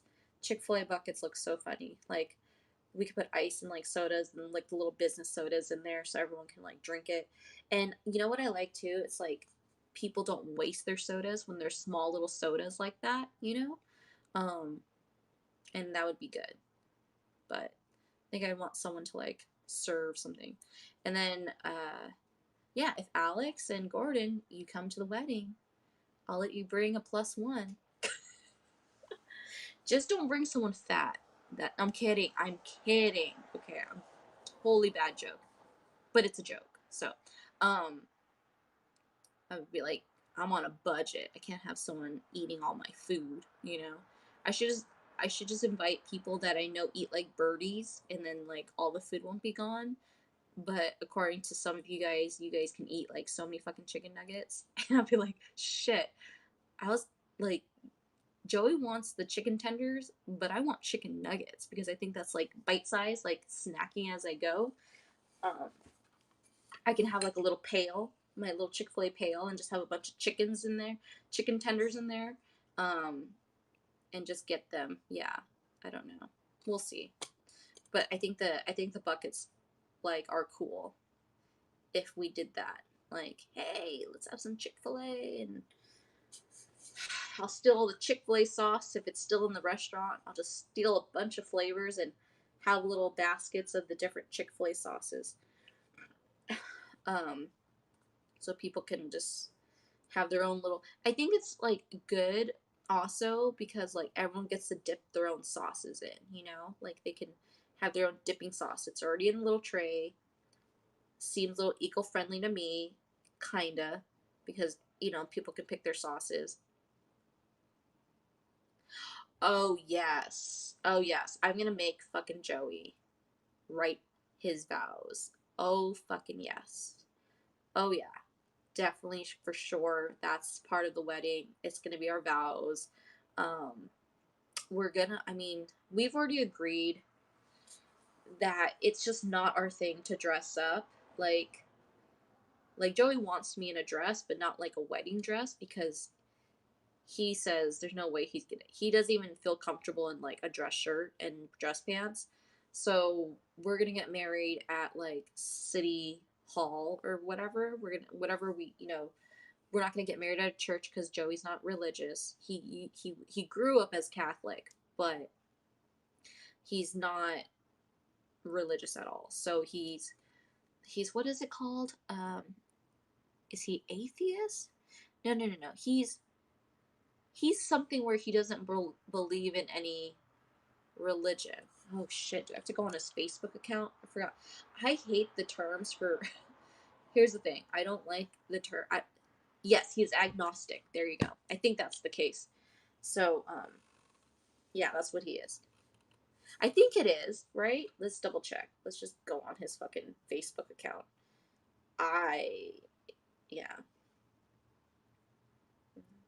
I have to go on my own man's Facebook account, find out what the fuck he is. I think you're right though, but yes, you're right. He's agnostic. Yes, he's agnostic, and he's a libertarian. Um, he's not Democrat or Republican, so you're safe on that. So yeah, he's not part of any huge fucking political party, and he's agnostic. So I think that's what it is. He doesn't believe in God, and I do. Um, but I don't go to church, and I was raised Buddhist, and I was raised, and then but my half of my other family was Lutheran Christian, so I believe in God, and I believe in the Buddhist religion, so as well, but since my mom, I haven't told any of my family members the plan. I will not have them involved in any. If my mom really gets excited, if she really wants to be part of the wedding planning, then I will let her be part of it.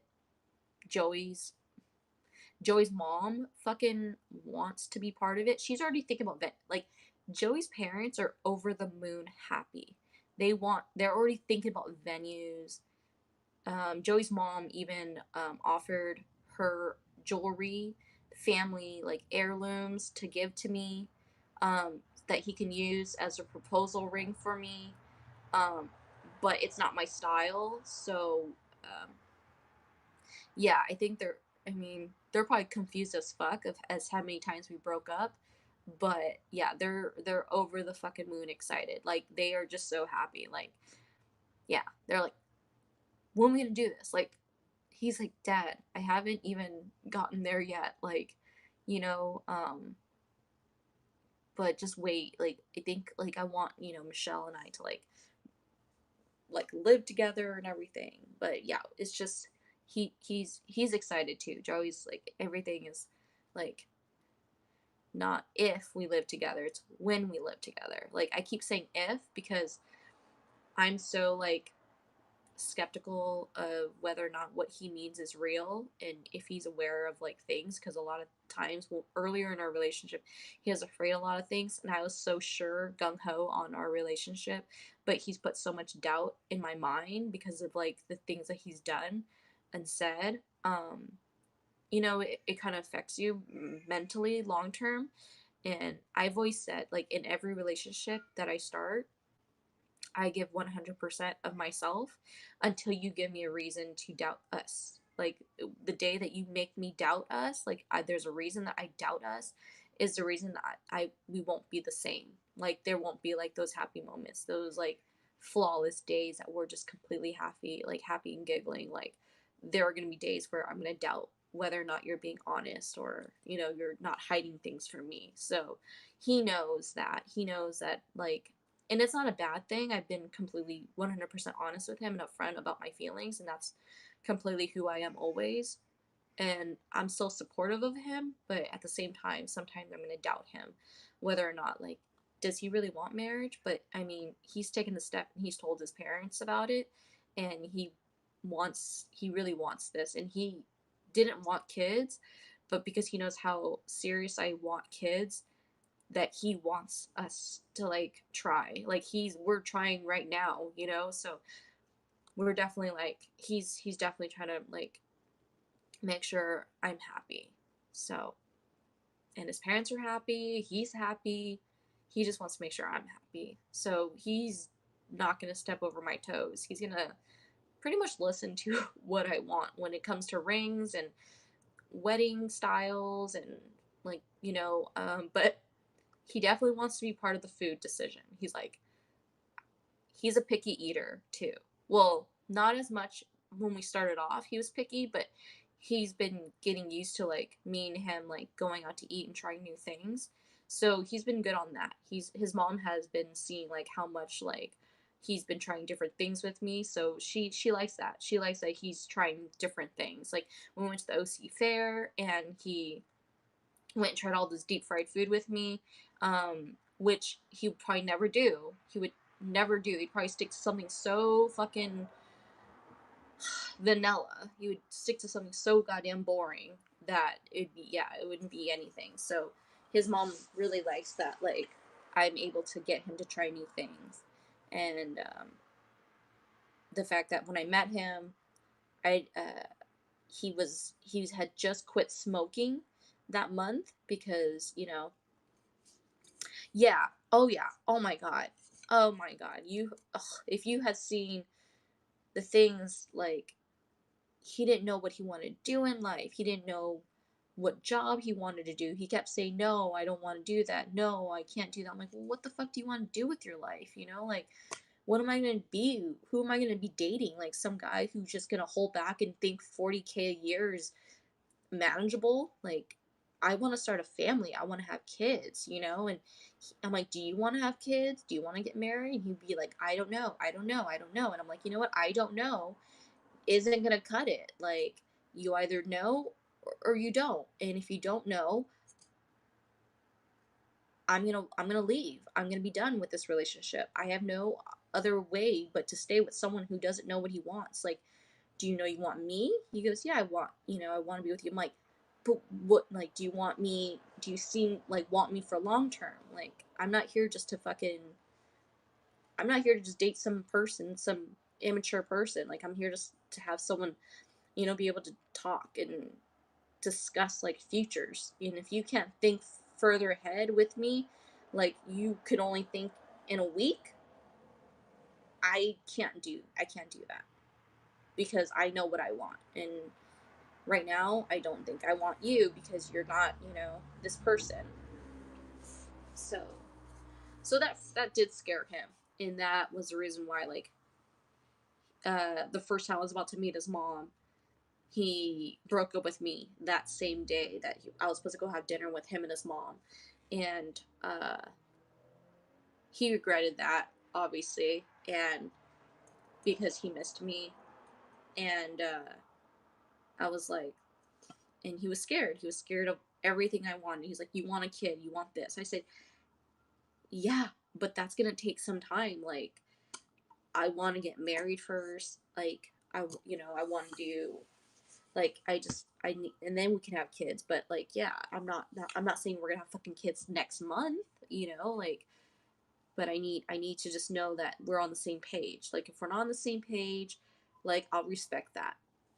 Like, we don't have to be together because I just can't waste my time with someone that doesn't want the same things I want." And so he he sort of got that, and then and then he said, "Okay, like, I want to have kids with you." And then I'm like, "You don't tell me this because, you want to keep me around, you know? Um I don't want to be with someone who's just saying that and then down the line once I get pregnant. You know, I want you to want kids. I want you to want the kids. I want you to be able to take care of the kids and take responsibility. I'm not going to be the one, like, as much as I want to just take care of the kid, I know I'm going to need help. I need that partnership. I can't have someone just, like, give me a kid because I want a fucking kid. I want you to give me a kid because you want the kid too. That's what I want. And if that's too much for you, you can leave anytime you want. Like, it's cool. Like, I no hard feelings. Like, you can leave. So, yep. Exactly. And that brings me to the point. Has anyone watched the fucking Bachelorette? Oh my god. I was feeling for this guy Greg so bad. How he was being so honest. And again, he was like, I just want to be on the same page with you. And she couldn't give him a straight answer. She was going around the bush with him. And I was like, what a little bitch, you know? And the whole entire time I'm thinking how he feels, how misunderstood he is because this girl is clueless as fuck and literally just playing the role of the Bachelorette. I was like so pissed, right? I was like, this bitch, all about empowerment and shit. If you fucking want to feel empowered, then fucking, you know, tell him. Like, you don't have to, you know, like, be honest with the guy, you know? But her answers were so empty. They were like, you're my number one. You're gonna stay here next week. Sorry, I switched it on you guys because it's been heated. I've been starting like Instagram drama on all these Bachelorette like comments. That girl was from Seattle, or she was from Washington. She was the lead, and she was all about empowerment. And she's 30, so she's mature enough, but she just like, hold on, I gotta rest. Oh my god, sitting up is a little bit too much for me right now. Okay, oops, hold on. Oh god. Okay. So I was very, very mad. Very, very mad. I know I'm switching it. But because I can only understand where he's coming from. Like if he wasn't a mature person, then he would completely had just be like, "Oh, I love you. Oh, okay. I'm going to stay till next week." And people, if they know what they want, and here's my thing, if I know what I want, I know what I'm worth, I'm not going to wait around for someone who doesn't know what they want. That's how I saw on Greg's side. Now all the bitches on social media that say no, they're living in the reality, a little fairy tale world. If someone really loves you, you would stay. You wouldn't even like think about leaving. He didn't really love her. He was just an actor and he just was a liar because he left her on the ground. In my head, I'm like, bitch, nobody asked her to fucking be on the ground. Nobody asked her to beg him to stay. If you don't care about somebody, okay? If you don't care about somebody, then of course you're gonna go and just let like be what she did. She didn't admit she didn't care about him, because if she did, she would have admitted, like, look, I do love you.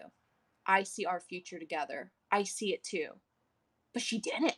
He said he saw a future with her, he saw marriage, you know, that he was ready for it in 2 weeks. And she just said, I like looking at you. He poured his heart out, and she says, I like looking at you. And I'm like, excuse me? And then he's like, in his reaction, he was like, what? And so I tried to find a lot of podcasts where a lot of therapists who specialize in relationships have commented on this situation. Now, I hate to do this and blame that he lost his father and that he's in an emotional state where he just doesn't understand. Um, like he's got attachment issues, whatnot. I hate those labeling. I hate the labeling.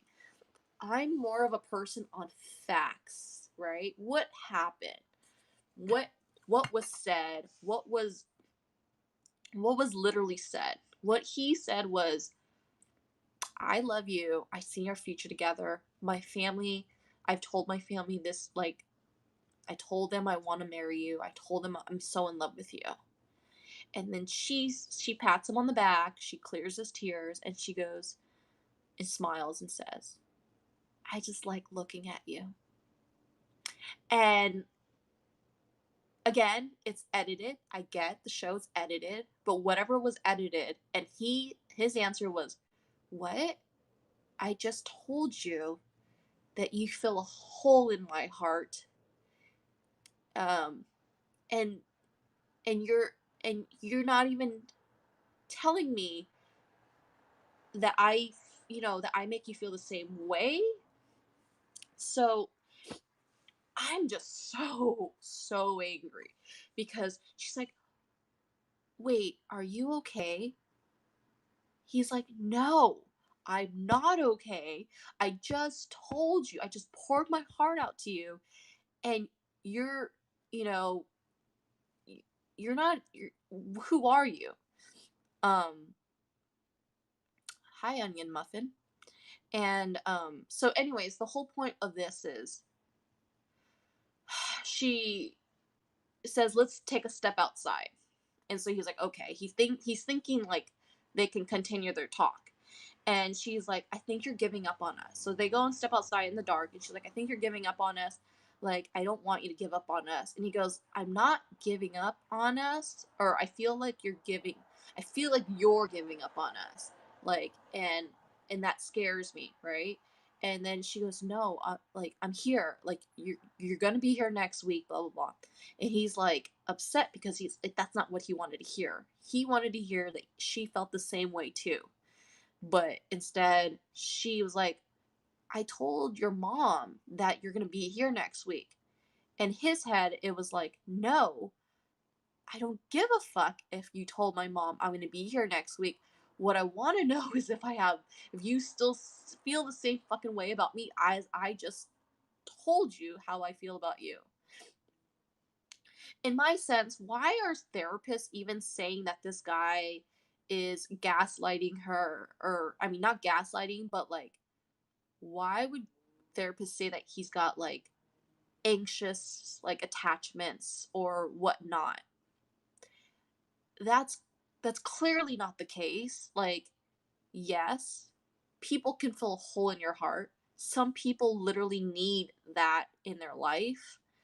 That's completely normal. That's the reason why you date people. You date people because you're trying to find that person that complements you, that fills the void that you think you have, that you think that would make you whole. Not everybody has to be 100% whole, because that is just a bad stereotype right there, that everyone has to be 100%.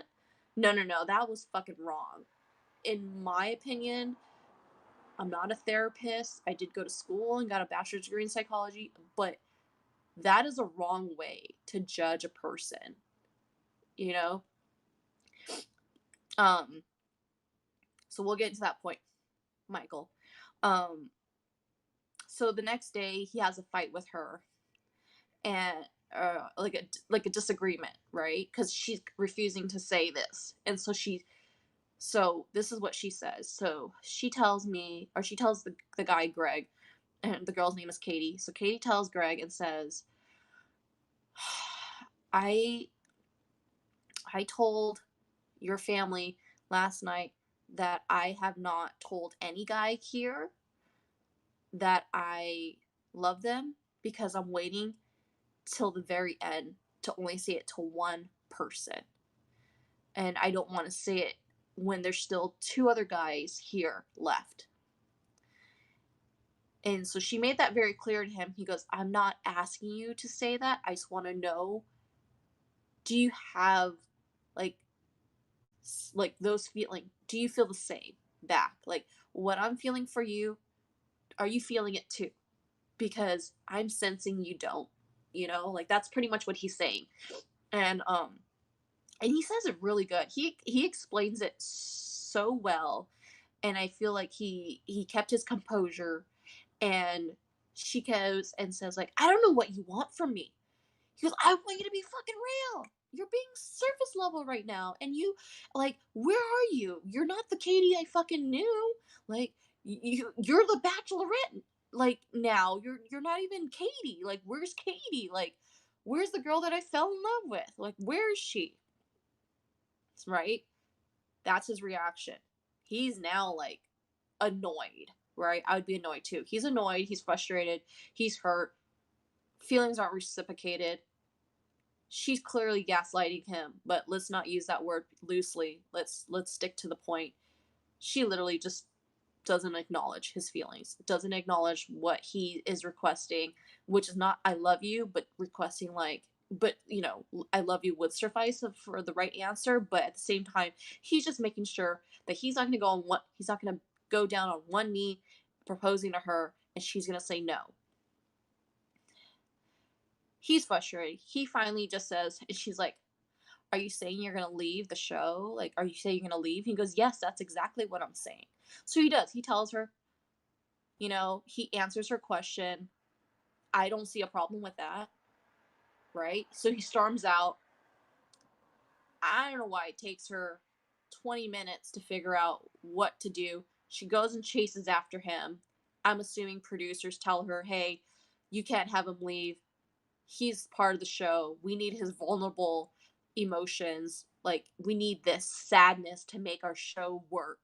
So she's like, fuck it. Okay, I'm going to go chase after him, even though I don't fucking love him. Again, I'm putting my own vibe or spin to it.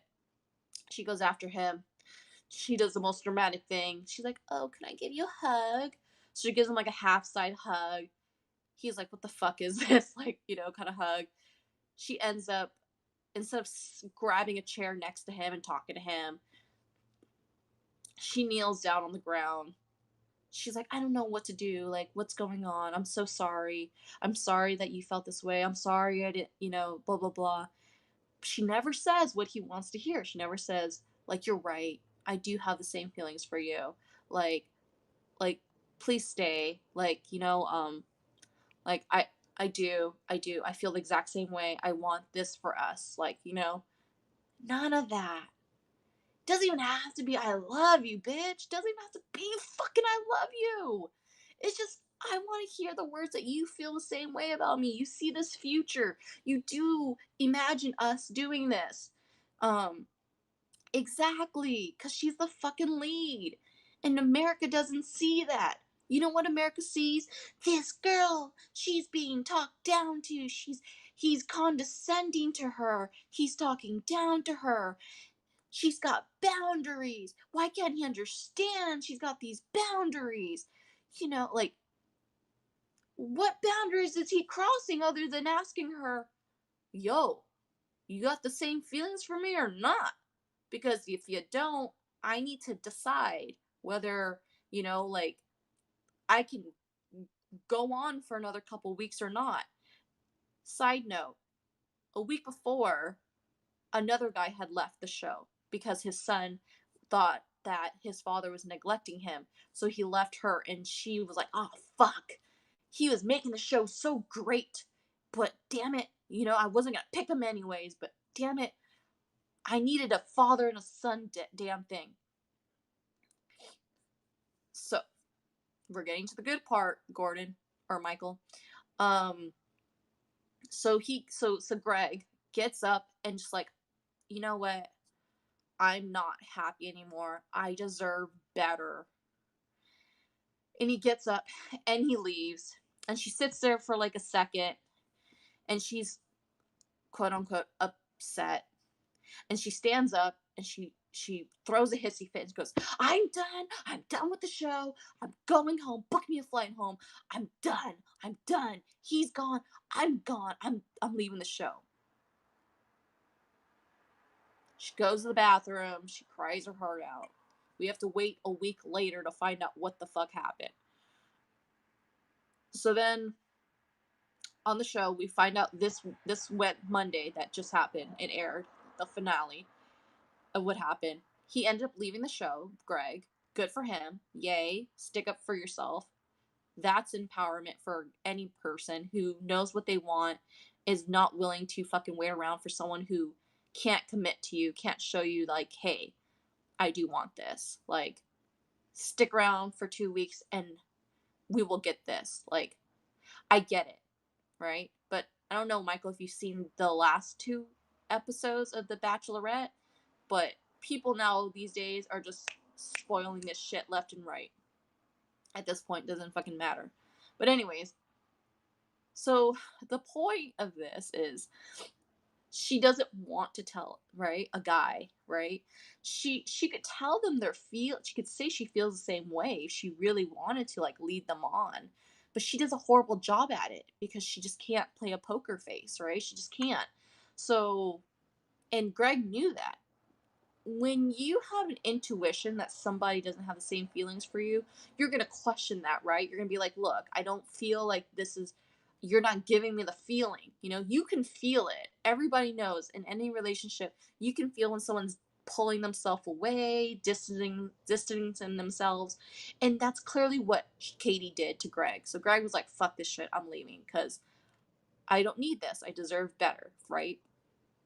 So the following week, she like takes a day, mulls it over. She's still got 2 other guys to see, and the guy that won was the guy that she chose. But here's the thing: she just had a fight with Greg, and she told Greg she would not tell anybody that she loves them until the very end. Now there's still 2 guys left on this date. This is called overnight date. This is when they get to, like, you know, spend the whole day together. Then at dinner time, they get to talk it out, and then she gets to offer them an overnight, which is technically a rose, right? Like, oh, okay, you get my rose, and next week you get to meet my family, type of deal. So instead, they do their day date, and then she tells the guy Blake about Greg, and then they have dinner, and then Blake pours his heart out to her. And then she responds like, I haven't told any guy here because I wanted to save it till for the one, at at the end of this. But I fucking love you too. You just told Greg within the last 24 hours, maybe 48 hours ago, that you would not say it to anyone unless there was, like, the very end, like the last guy, there at like the week, right? And like, literally, I get she's like, until it's like the last guy, the only guy, she only say it. So she does it. She throws it. In theory, he is part of the final 2, but she didn't even give the second guy a chance to go on a date with him. She just ended it early by telling that guy Blake that she loves him fucking too. So what's mind-boggling is, yeah, the bitch strung Greg along. She was leading Greg along, like she was leading him on.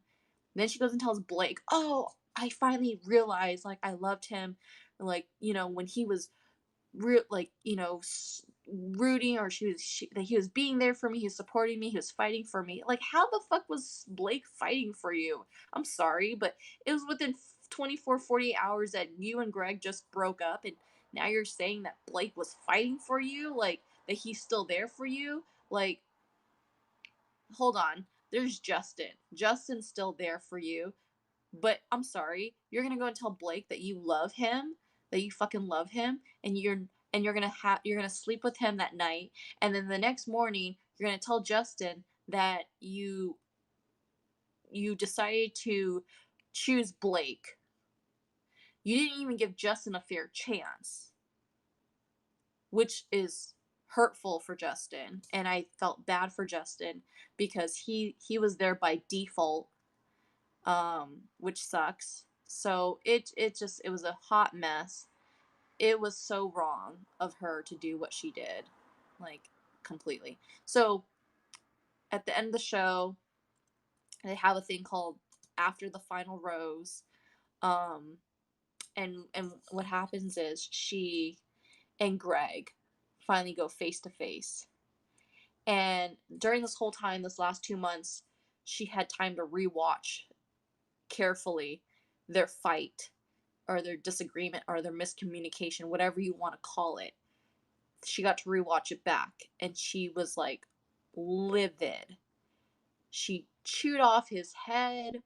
She called him really just names, just unnecessary, things. And she considers that empowerment. She felt as if she was doing this for all the women in the world, when honestly, if a guy was telling me he felt this way and he asked me just for a clear answer, pretty much like, yes, I'm feeling this way for you, or no, I'm not. I mean, I'm sorry, not sorry, but you're dumb, Katie. You're just dumb. Like, and I hate to call women dumb just because I'm a woman, but at the same time, why would you want to support and root for a woman who really is the root of the problem? I don't support that. I don't support a woman causing like this drama. Like, people were saying he was talking down to her, but let's be honest, like, he was being honest. She was being dishonest. And America, all the women rooting for Katie are saying that he's a liar, he's an actor, and she's pissed off. Katie's pissed off because she didn't know that Greg wasn't, like, went to acting school, so she thought she was getting played, and she felt blindsided to find that out. It's like, bitch, maybe if you weren't fucking just like telling lies, being a fucking bachelorette, playing the role of a bachelorette, maybe you would have gotten to know your men better. I mean, let's face it, you. I'm already giving you a recap of this season. But yeah, if you want, you can like watch it on Hulu. I'm sure you can watch the whole season on Hulu. But yeah, I just don't like it. Oh my god, you don't even want to get started. Everyone's talking about her aunt Lindsay, when Blake, after she's made her decision, she sent Justin home, and there's one more visit left, which is the family's hometown visit. So he meets her family, which is her mom and her aunt Lindsay. And these women are so ruthless. They think they're so tough. Like, you don't need a man to fulfill your life. Like, ugh, yeah, no one ever said that I'm that stupid. I'm not that fucking dumb that I think I need like a man in my life. What is it? So yeah, so I think like, so the Aunt Lindsay was like, the word she kept saying a lot was cute. Yeah, cute. You think that, like, like Blake would talk about something, and she was like, like, if things go worse, or some problem happens in your relationship, how are you gonna fix it? And then he'd be like, well, Katie and I will figure it out. She's like, cute. Yeah, no. You need to think about, like, it's not like that. It's not, you guys are gonna work it, like, she goes, it's not gonna work out that way. You need to do better. You need to do this. Like, it's like, whoa, what the fuck? Like, slow your rolls, woman. Slow your rolls, because that's just not welcoming if you're really gonna try to get to know a person. Being a biatch or a tough cookie is just not the way you do it. Like, yeah, you can ask him about, like, like, how do you handle your situations, when things don't work out?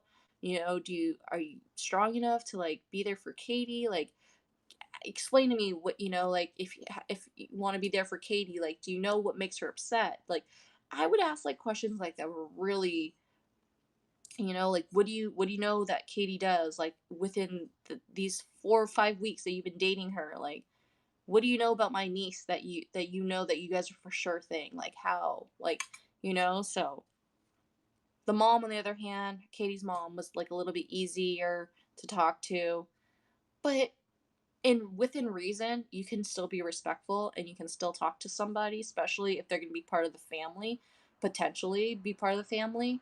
You definitely don't want to scare the fucking person shitless off. And I think that's what Katie did with all of her men all season. Guys were just fucking self-eliminating themselves. And I swear to God, Greg was my fantasy pick, by the way. Okay, for my bachelorette fantasy draft. I picked Greg. He was supposed to be my number one.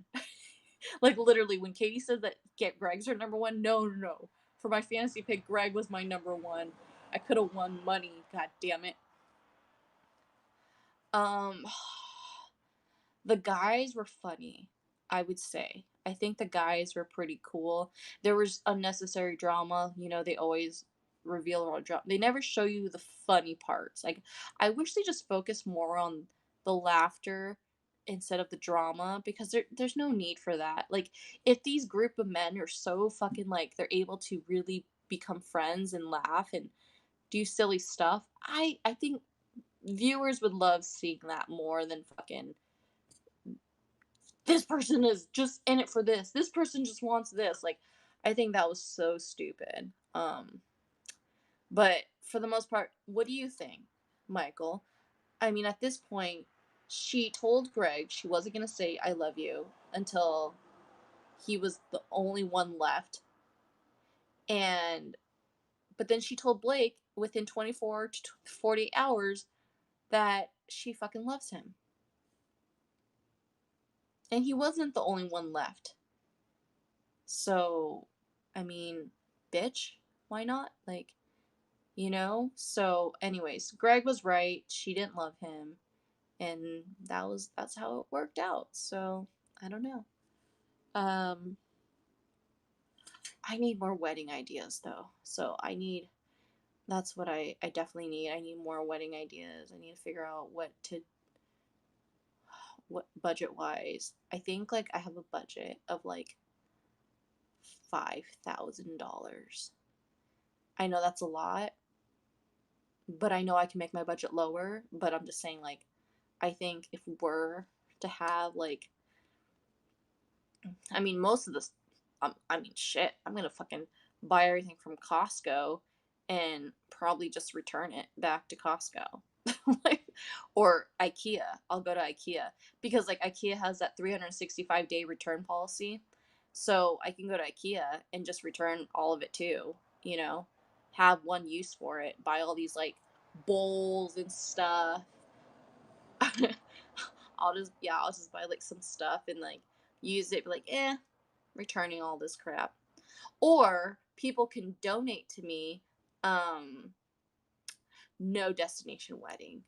That money, whatever so 5,000 would be part of like our honeymoon, I would say. I would definitely want to spend on honeymoon than destination wedding. Because we're gonna have like 100 people at our wedding, so that's just not possible. I'm not. There's no way. Mm-mm. Keeping it simple, keeping it within distance. Plus, I don't want fucking traveling around with COVID going around. I don't want to do any of that crap. COVID is already a pain in the ass as it is, so I don't want that happening. Yeah. There is a really nice like park, but that's just the hassle of getting food, like and drinks there, keeping them cold, like I don't think that's gonna work out. Um, but yeah. And then I mean I can look into like small businesses and see if they need like, if they're willing to do some stuff like that. But yeah. I don't know, I'll have a list. But I mean if there's no more suggestions, but thank you for your suggestion, Michael, for destination wedding. Um that'd be a good idea. So more like destination honeymoon. I want a fucking honeymoon. Um no, I don't want a winery. I'll just serve my own cheap ass wine.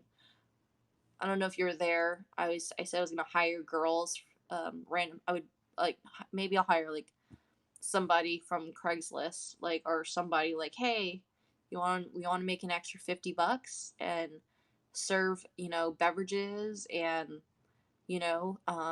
this day and then we'll just get some bottles of wine and have it served, and people can like, enjoy that at the wedding. And the girl, he or she that I hire to serve food and beverages, um, will serve bottles of wine, liquor, like mixed drinks.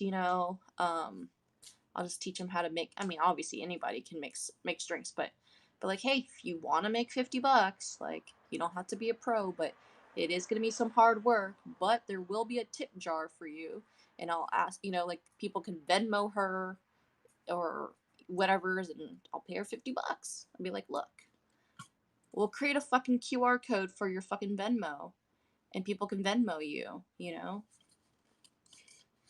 Like people can like you can be cashing in shit. Or if people want to pay her for me. Yeah.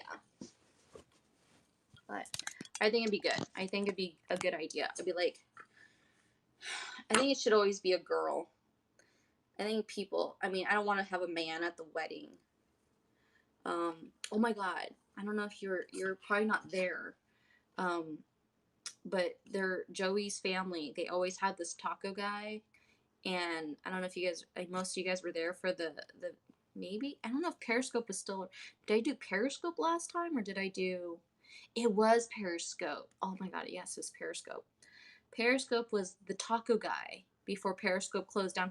Periscope ended like March, I think it was. So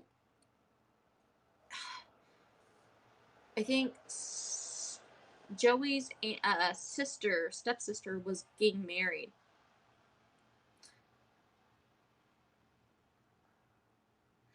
I mean, I don't know if people even give money anymore, but I mean, that's an Asian wedding. An Asian wedding, they always give you $100.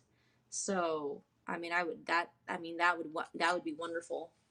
Um, but yeah, no, Joey's aunt, what was my whole thing? What did she do?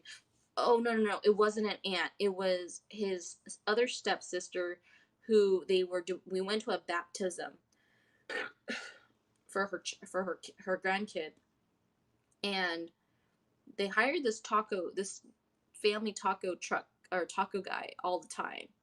And Joey was like we were in line, but Joey's family was talking to Joey, and so I was interacting with the taco guy, and the taco guy was like, oh, blah blah blah, and I guess he thought I was by myself for some odd reason, because Joey did not talk to me at all, because he was getting distracted by his family. And the taco guy was like, he's, oh, you're like a very pretty girl, blah blah blah, and I was like, and then he goes, oh, do you like to cook? I'm like, oh yeah, I like to cook, like to dabble a little bit. I don't really cook right now, but I like to cook. And he'd be like, he goes, oh, I love to cook, blah blah blah.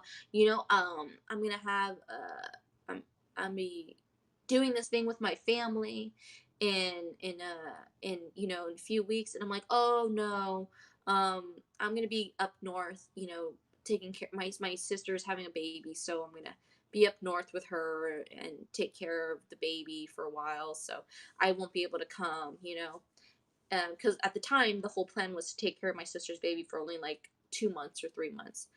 Um, and so he was like, oh, okay, well, whatever.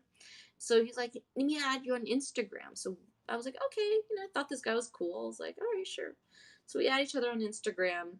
And later that night, he's like, do you mind if I ask for your, if you, if I give you my phone number? And I'm like, what the fuck? And I'm like, Joey, like, what is this? Like, is your taco guy hitting on me?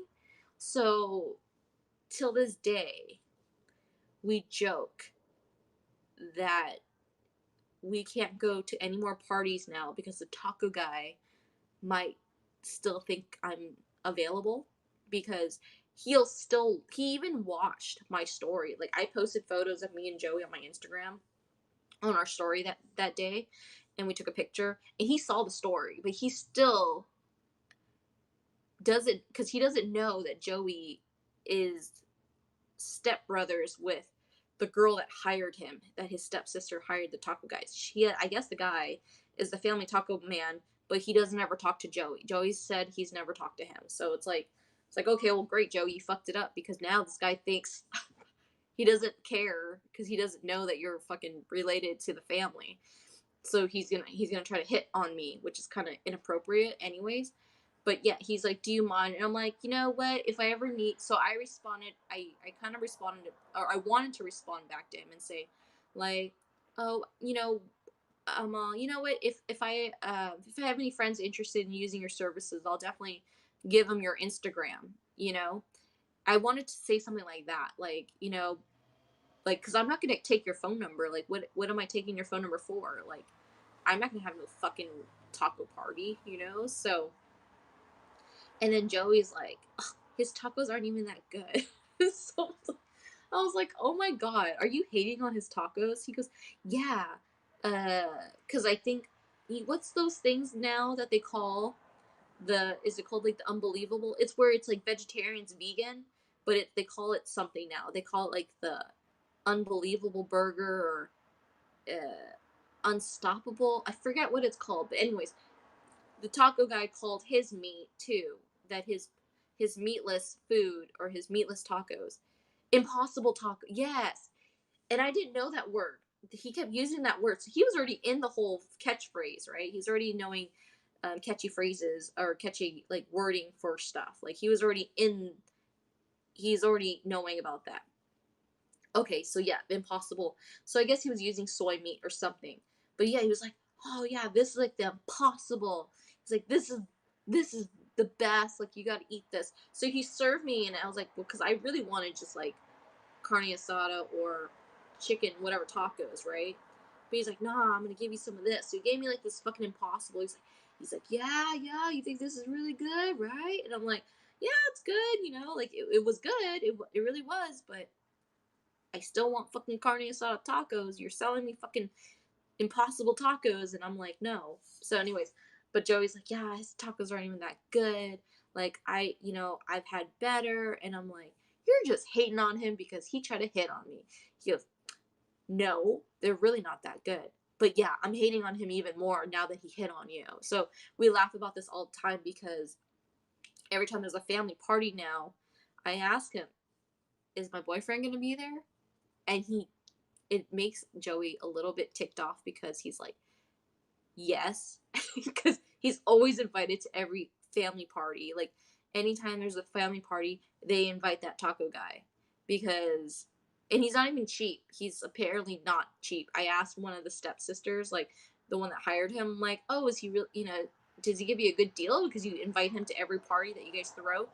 He goes, no, we just really love him because he's the best. Like he's so cool with our gas, and now I know why he's so cool with the gas because he tries to flirt with them. But I think that was really funny. So Joey doesn't like it. He's like, we are definitely not inviting him to to serve our party. Can't be driving around so fake tacos. Yeah. So yeah, he's doing, I guess, soy tacos or meatless, whatever the fuck he's using. That's supposedly no meat. It's like vegetarian because one of Joey's stepbrothers, his stepbrother's wife, Natalie, she's vegetarian, so she can't have any meat whatsoever. So she eats the impossible. Um, I mean, I'm hoping that's the right word. Impossible. That's the word. They go impossible burger or whatever. Um, or it could be a different word, but we're gonna stick with impossible because that's what it sounds like right now that I think. But yeah, so he's gonna be at another family event. So on September 11th, his step niece just had a baby, and in like June, the end of June, I think, or early July. I think it was no early July. She had a baby, so she had a baby, and she is having a baptism for the baby. And guess who's going to be serving tacos at the party? The taco guy. I think his name is Ray, by the way. I think it's Ray. Um, He still follows me on Instagram. I didn't unfollow him. I didn't block him. Joey keeps on saying, "Why do you let him see your stuff?" I'm like, "What's he gonna do? He obviously he's gonna realize like he's already seen you at another family party, and the last time you saw him at the family party, you told me that he had a girlfriend because his girlfriend was helping him serve tacos." You know, I'm like, that could have been me, but I'm not him. I'm not the girlfriend selling tacos, or serving tacos. I mean, so yeah, that was the funny thing. So Joey's like, we're not inviting him to our engagement party, to our fucking wedding day. He's not coming. So I think that's really funny. That's the whole issue right there. Um, I'm like, damn it, Ray could have got me a good discount. I would have talked him down to like $300 for serving. You know what? How many tacos do people eat? They eat like 3 tacos at most. Me, I eat like 6, 7 tacos. So I'm just, again, those are the people I should invite to the wedding. People who eat like me. I should not invite anyone who eats like me, because I eat like almost 10 tacos sometimes. But depending on how good they are, and how like um, but yeah, I think that would be. I mean, it would be nice, but yeah. Yeah, but it was funny because I think he had a girlfriend and he was trying to talk to me too, and that was just like an issue that Joey had. He was like, "Oh my god." And like, this guy's been he's invited to all family like gatherings, like every time they have like a birthday, um anything, like a party, uh we hire him. So he's getting constant. He probably gets like 10 to 15 um what is it, like business opportunities with us, like, and then he's definitely obviously trying to make friends with people. And so yeah, but anyways, I mean, it was really fun talking and expressing and having my sad crying ugly crying moment earlier, right before Michael even popped on. I had a sad ugly crying thing, and Alex, I don't know if he's still here, but he's been quiet. And thank you, Alex, and thank you, SpongeBob, for being so supportive. And then Pace for almost making me really upset, but thanks for stopping yourself from being so, you know joking around. So, anyways, I mean, that for the most part, I just want to say, like, thanks for watching and letting me express myself and talk about my life, because, you guys are my little venting live stream right here. And it's kind of crazy that, I can't really discuss this on Instagram because families and friends watch, and those judgments, don't come back rubbing in your face. And it's kind of like, what? Like, over time, you just want to let someone talk, and whatever's. It's easier to get to know a person when they talk, and then you just kind of absorb all that information, and then you speak. But anyways, I probably cut off Pace's head off. He was like, oh shit, better bounce. She's crying. I've made her upset. So, but yeah, so that's like the goal. And Mr. Gordon Bombay, if you're very serious, you know, about ever coming and you're doing our little friendship again, then yeah, like, I'll have to have you meet Joey. I don't think you've ever met him yet. Yeah, I don't think you've ever met him on my social, really. But yeah, then you can meet the man who finally is almost locking it down. Until I sign those paperworks, yes, then I'm officially taken off the market. Right now, we're kind of we're still waiting on a wager on like, if we're buying a house, right? So I'm not quite off the market, but I'm getting there, and we're deciding on a number before we finalize, and we're just filling out the documents and checking out what comes with the house and what doesn't come with the house, what needs to go and what needs to stay. And then after that, once we reach an agreement on the contract, then we can sign the document and let escrow take its course. So But yeah, I think we're definitely gonna do city hall or whatever. It's like go to the courthouse, sign the document paperwork. Most likely, it's gonna be immediate family, like his Joey's parents are gonna be there, and my sisters and my mom want to be there, and my aunt uncle. Then they're more than welcome to be there too. It's just gonna be a really small thing for sure. Courthouse, if they allow it. Um, and then yeah, and then we have the party. You know, I think that's doable. I think that's reasonably mm, something Joey personality fits and something that fits my personality just fine.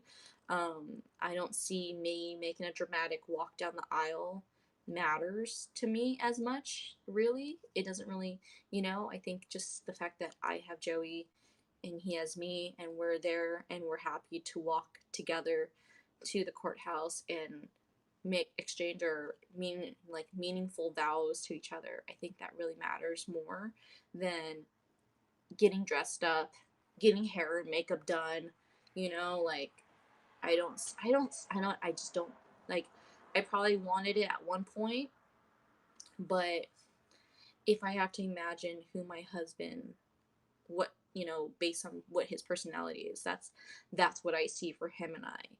If it was any other guy um who wanted the whole big wedding, who wanted like to walk down an aisle, go to a venue, and he was religious, I think that would be another different picture in my life. And then I'd be like, okay, this is what the wedding would be. But Joey and I don't have that similar thing. I've always wanted to just kind of, I don't want to I don't know. I'd rather just make it very small. So nothing fancy. Plus, my family doesn't like big crowds, anyways. So they can be there for the small ceremony, and we can have like a small lunch, and then me and Joey and everyone gets ready to go to like Joey's dad's house for the wedding party where all the 100 plus guests show up. So I think that's what the ideal wedding would be. It'd be very immediate family, Joey's parents, my, if his, I don't know if it really matters if his step family comes, but it'd be like Joey's dad, mom, uncle, grandpa, stepmom, and then be my mom, my sisters, my aunt, uncle, be there. And then as we're finally a joint family, we would go, which the only most expensive thing would be is having lunch with the immediate family somewhere. Most likely I would do dim sum. But Joey doesn't like dim sum. So I think it would be like a nice little restaurant somewhere where it's just like immediate family. And then anybody who wants to go to later in the afternoon for dinner and like really socialize it out can come to that one later in the day. So I think that's just a good plan. Keep it really simple, not nothing crazy. Um, have the wedding reception at 4 p.m. Um, and just party it up.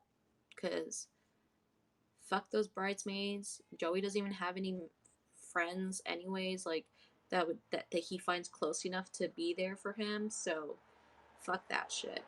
I don't care. But yeah.